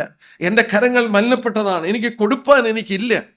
എന്നോട് കരുണ തോന്നണമെന്ന് പറയുമ്പോൾ അവരെ രക്ഷിക്കുന്ന കർത്താവ്. ആത്മാവിൽ ദാരിദ്ര്യം അനുഭവിക്കുക, പാപബോധം ഉണ്ടാകുക. കർത്താവ് പ്രസംഗം നിർത്തിയത് എങ്ങനെയാണെന്ന് നോക്കിയാട്ടെ. 23-ാം അധ്യായം എടുത്താട്ടെ. 23-ാം അധ്യായം പരസ്യമായി തൻ്റെ പ്രസംഗം അവസാനിപ്പിക്കുന്ന ഇവിടെയാണ്. 23 അധ്യായം അതിൻ്റെ 29 വാക്യം, ശാസ്ത്രിമാരും കുരുടന്മാരായ ശാസ്ത്രിമാരും പരീശന്മാരും നിങ്ങൾക്ക് ആ കഷ്ടം. 33 വാക്യം, പാമ്പുകളെ സർപ്പസന്തതികളെ നിങ്ങൾ നരകഗതി എങ്ങനെ ഒഴിഞ്ഞു പോകും? വീണ്ടും നമ്മൾ നോക്കിയാൽ മത്തായിയുടെ സുവിശേഷം 5-ാം അധ്യായത്തിൽ 8 പ്രാവശ്യം അനുഗ്രഹം എന്നുള്ള വാക്ക് ഉപയോഗിച്ചു, ബ്ലസ്സഡ്. ഈ 23-ാം അധ്യായത്തിൽ 8 പ്രാവശ്യം ഹാ കഷ്ടം എന്നുള്ള വാക്ക് ഉപയോഗിച്ചു. വാ തുറന്നത് സ്വർഗത്തെക്കുറിച്ച് പറഞ്ഞു, വായ അടയ്ക്കുന്നത് നിങ്ങൾ നരകഗതി എങ്ങനെ ഒഴിഞ്ഞു പോകും? മാനവരാശിയെ കർത്താവ് രണ്ടായി തിരിച്ചു. ഈ ഭാഗം ഞാൻ വീണ്ടും ശ്രദ്ധിച്ചു നോക്കി, പഠിച്ചു നോക്കി. എൻ്റെ ഹൃദയത്തിൽ ആഴമായി പതിഞ്ഞൊരു വിഷയമാണ്. ഇസ്രായേൽ മക്കളെ മിസ്രൈമിൽ നിന്ന് പുറപ്പെടുവിച്ച് കനാനിൽ കയറ്റുമ്പോൾ ദൈവം ഒരു പ്രത്യേക കാര്യം ആവശ്യപ്പെട്ടു. 2-3 വേദഭാഗങ്ങൾ അത് രേഖപ്പെടുത്തിയിട്ടുണ്ട്. എന്താണെന്നറിയാമോ? ഒരു പ്രത്യേക കാര്യം ചെയ്യണമെന്ന് പറഞ്ഞു. ആവർത്തന പുസ്തകം എടുത്തു നോക്കിയാട്ടെ, 11-ാം അധ്യായം. ഒരു പ്രത്യേക കാര്യം ചെയ്യണമെന്ന് ദൈവം ആവശ്യപ്പെട്ടതാണ്. ആവർത്തനം 11-ാം അധ്യായം.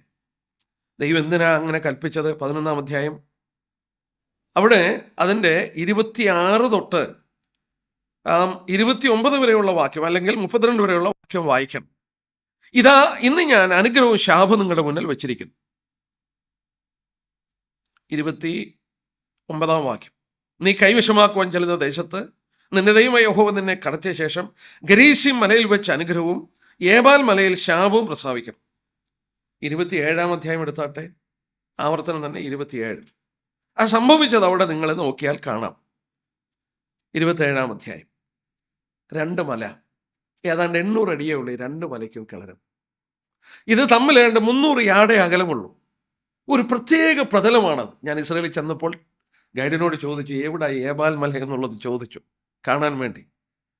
അപ്പോൾ 800 അടി മാത്രം കളരമുള്ള 2 അടുത്ത് നിൽക്കുന്ന മലകൾ, ഇതിൻ്റെ അടിക്ക് 300 യാർഡ് മാത്രം അകലമുണ്ട്. ദൈവം പറഞ്ഞു, ഈ 12 ഗോത്രങ്ങളെ 2ആയി തിരിച്ച് ഗരീസീം പർവ്വതത്തിൽ 6 ഗോത്രവും ഏബാൽ പർവ്വതത്തിൽ 6 ഗോത്രത്തെയും കയറ്റണം എന്ന് പറഞ്ഞാൽ ഗരീസീം പർവ്വതത്തിലേണ്ട 10 ലക്ഷം ആളുകൾ, 10 ലക്ഷം 20 ലക്ഷത്തോളം ഒന്ന് കയറുന്നുണ്ട്.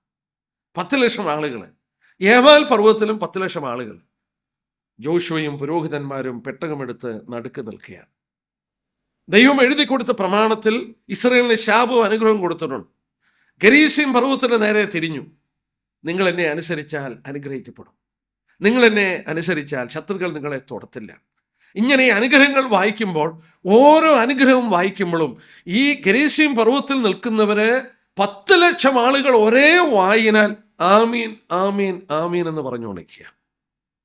തിരിച്ച് ഏബാൽ പർവ്വതത്തിലേക്ക് തിരിഞ്ഞു, നിങ്ങൾ എന്നെ അനുസരിക്കാതെ വന്നാൽ ഈ ശാപം നിങ്ങൾക്ക് വരും. നമ്മൾക്ക് 27-ാം അധ്യായം വായിച്ചാൽ അറിയാം. അവിടെ അതിൻ്റെ 15-ാം വാക്യത്തിൻ്റെ അവസാനം നോക്കി, ജനമെല്ലാം ആമീൻ എന്ന് ഉത്തരം പറയണം. 16-ാം വാക്യം, അപ്പനെയോ അമ്മയോ നിന്ദിക്കുന്നവൻ ശപിക്കപ്പെട്ടവൻ, ജനമെല്ലാം ആമീൻ എന്ന് പറയണം. താഴോട്ട് വായിച്ചാൽ അറിയാം, ഈ 10 ലക്ഷം ജനങ്ങൾ ഒന്നിച്ച് ആമീൻ എന്ന് പറയുമ്പോൾ ആ താഴ്വര ഈ ശബ്ദം കൊണ്ട് പ്രകമ്പനം കൊണ്ടു. ഇതാ ഞാൻ നിന്റെ മുന്നിൽ അനുഗ്രഹവും നിന്റെ മുന്നിൽ ശാപവും വെച്ചിരിക്കുന്നു. ഗരീസീം മലയും ഏബാൽ മലയും. ദൈവം അങ്ങനെ ചെയ്തത് എന്തിനാണെന്ന് ചോദിച്ചാൽ, അവരുടെ മനസ്സിൽ നിന്ന് ഒരിക്കലും മാഞ്ഞു പോകാതെ ഒരു സംഭവമായിരിക്കണം ഇത്. അവരുടെ പിൻതലമുറയോട് ഇത് പറയണം. നമ്മുടെ കുടുംബത്തിലൊക്കെ ഇങ്ങനെ സംഭവിച്ചാൽ നമ്മൾ പറയില്ലേ, അതുപോലെ ഇത് പറയണം. 30-ാം അധ്യായം നോക്കിയാട്ടെ, ആവർത്തനം 30-ാം അധ്യായം അതിന് 15-ാമത്തെ വാക്യം. ദൈവം എന്നിട്ട്, ഇതാ ഇന്ന് ഞാൻ ജീവനും ഗുണവും മരണവും ദോഷവും നിന്റെ മുമ്പിൽ വെച്ചിരിക്കുന്നു. 19-ാം വാക്യം, ജീവനും മരണവും അനുഗ്രഹവും ശാപവും നിങ്ങളുടെ മുന്നിൽ വെച്ചിരിക്കുന്നു. യോശുവ 21:8 വീണ്ടും പ്രവാചകന്മാരെ അയച്ചും അത് തന്നെ പറയുന്നു. യെരമ്യാ പ്രവചനം 21-ാം അധ്യായത്തിൻ്റെ 8-ാമത്തെ വാക്യം, 21:8, നീ ജനത്തോട് പറയേണ്ടത് യഹോവ ഇപ്രകാരം അരുളിച്ചെയ്യുന്നു, ഇതാ ഞാൻ ജീവന്റെ വഴിയും മരണത്തിന്റെ വഴിയും നിങ്ങളുടെ മുമ്പിൽ വെച്ചിരിക്കുന്നു. ജീവന്റെ വഴി, മരണത്തിന്റെ വഴി. ഞാൻ ബാക്കി എടുക്കുന്നില്ല. നമ്മുടെ കർത്താവിൻ്റെ പ്രഭാഷണം മത്തായി 7:13 തൊട്ട് വായിച്ചാൽ വീണ്ടും കർത്താവ് മാനവരാശിയെ 2ആയിട്ട് തിരിക്കുകയാണ്. ജീവന്റെ വഴി, മരണത്തിന്റെ വഴി. വിശാലമായ വഴി, ഇടുങ്ങിയ വഴി. നല്ല വൃക്ഷം, ആകാത്ത വൃക്ഷം. നല്ല പാറമേൽ പണിത വീട്, മണൽമേൽ പണിത വീട്. മാനവരാശിയെ 2ആയി തിരിക്കുകയാണ്. ഇതാ ഞാൻ നിന്റെ മുന്നിൽ ശാപവും മരണവും വെച്ചിരിക്കും. അവൻ സ്വർഗത്തെക്കുറിച്ച് പറഞ്ഞു തുടങ്ങി, നരകത്തെക്കുറിച്ച് പറഞ്ഞ് അവസാനിപ്പിച്ചു. ഇന്ന് ഞങ്ങളെ കേൾക്കുന്ന പ്രിയപ്പെട്ടവരോട്, നിങ്ങളുടെ ജീവിതത്തിന് ഉത്തരവാദി നിങ്ങളാണ്. നാശയോഗ്യൻ എന്ന വാക്ക് നമ്മൾ ഓർത്തു. പെർഡീഷൻ, വേസ്റ്റ്, ജീവിതം വിലയില്ലാതെ നശിച്ചു പോകുവാൻ നിത്യനരകത്തിൽ എറിയപ്പെടുന്നവരുടെ പേരാണ് നാശയോഗ്യൻ. ഞാൻ ചോദിച്ചോട്ടെ, നിങ്ങളുടെ ജീവിതത്തിന് വിലയില്ലേ? ദൈവത്തിൻ്റെ പുത്രനെ അയച്ച് ഇത്ര അനുഗ്രഹിക്കപ്പെട്ട ഒരു രക്ഷ ഒരുക്കി തന്നിട്ട് ആ നിയമരക്തത്തെ മലിനമെന്ന് വിചാരിക്കുക, കൃപയുടെ ആത്മാവിനെ നിന്ദിച്ചു കളയുക, നിത്യമായ നരകത്തിന് പാത്രീഭൂതരായി മാറും. നിങ്ങൾ ആരുമായിക്കൊള്ളട്ടെ, നിങ്ങളുടെ പാപത്തിൻ്റെ ഭയങ്കരത്വം കണ്ട് നരകത്തെ സൃഷ്ടിച്ച ദൈവത്തിൻ്റെ പുത്രൻ നിങ്ങൾ നശിച്ചു പോകാതെ ഒരു രക്ഷാമാർഗം തന്നെത്താൻ കൊടുത്തവൻ ഒരുക്കിയെടുത്തു. യോഹന്നാൻ 3:16 ദൈവം പറയുന്നു, തൻ്റെ ഏകജാതനായ പുത്രനിൽ വിശ്വസിക്കുന്നവനും നശിച്ചു പോകാതെ, പെർഡീഷൻ, നശിച്ചു പോകാതെ നിത്യജീവൻ പ്രാപിക്കേണ്ടതിന് ദൈവനെ നൽകുവാൻ തക്കണം ലോകത്തെ സ്നേഹിച്ചു. രക്ഷിക്കപ്പെടാതെ ഞങ്ങളെ ആരെങ്കിലും കേൾക്കുന്നെങ്കിൽ, നിങ്ങളുടെ ജീവിതം നശിച്ചു പോകാതെ യേശു ക്രിസ്തുവിൽ വിശ്വസിച്ച് നിത്യജീവൻ കരസ്ഥമാക്കുക. രക്ഷിക്കപ്പെട്ട ദൈവമക്കളായി നമ്മൾ എത്ര നന്ദിയുള്ളവരായിരിക്കണം, എത്ര നന്ദിയുള്ളവരായി. നമ്മളെ ഈ വിധത്തിൽ രക്ഷിപ്പാൻ ദൈവത്തിൻ്റെ പുത്രൻ അനുഭവിച്ച വിധങ്ങളും വിശ്വസിപ്പാൻ നമുക്ക് സാധിച്ചതുപോലും നമ്മൾ ഓർത്തതുപോലെ, റോമർ 9 വായിച്ചതുപോലെ നമ്മളെ കരുണാപാത്രങ്ങളായി മുൻ നിയമിച്ചു. ദൈവത്തിൻ്റെ മുൻ നിയമനത്തിനും ദൈവത്തിന് നന്ദി പറയാം. പ്രാർത്ഥിക്കാം. സ്വർഗീയ പിതാവേ, നന്ദിയുള്ള ഹൃദയത്തോടെയാണ് ഞങ്ങൾ നിന്നെ സ്തുതിക്കുന്നത്. അങ്ങയുടെ വചനം അങ്ങയോളം വലുപ്പമുള്ളതാണ്. അങ്ങ് വെളിപ്പെടുത്തിയ സത്യങ്ങൾ അവിടുത്തെ സത്യങ്ങളാണ്. ഞങ്ങളെ ജ്ഞാനികളാക്കുവാൻ, ഞങ്ങളെ ബുദ്ധിമാന്മാരാക്കുവാൻ, ഞങ്ങളെ വിവേകമുള്ളവരായി ചേരുവാൻ അങ്ങ് അവിടുത്തെ വിലയേറിയ വചനം ഞങ്ങൾക്ക് തന്നിരിക്കാൻ സ്തോത്രം. പാവപ്പെട്ട ഞങ്ങൾക്ക് മനസ്സിലാക്കാൻ സാധ്യമല്ല, എന്നാൽ അത് മനസ്സിലാക്കി തരുവാൻ നിൻ്റെ പരിശുദ്ധാത്മാവിനെ ഗുരുഭൂതനായി ഞങ്ങൾക്ക് തന്നിരിക്കാൻ നന്ദിയോടെ സ്തോത്രം. ഞങ്ങൾ വഴിതെറ്റി നടന്നു. പിതാവേ, ഞങ്ങളോട് കരുണ തോന്നി. ഞങ്ങൾ ഓർത്തതുപോലെ മുൻ നിയമിച്ച കരുണാപാത്രങ്ങളുടെ കൂട്ടത്തിൽ ഞങ്ങളെ നീ ഉൾപ്പെടുത്തിയത് ഓർത്ത് നന്ദിയോടെ സ്തോത്രം. ഞങ്ങളതുമൂലം രക്ഷിക്കപ്പെട്ടു.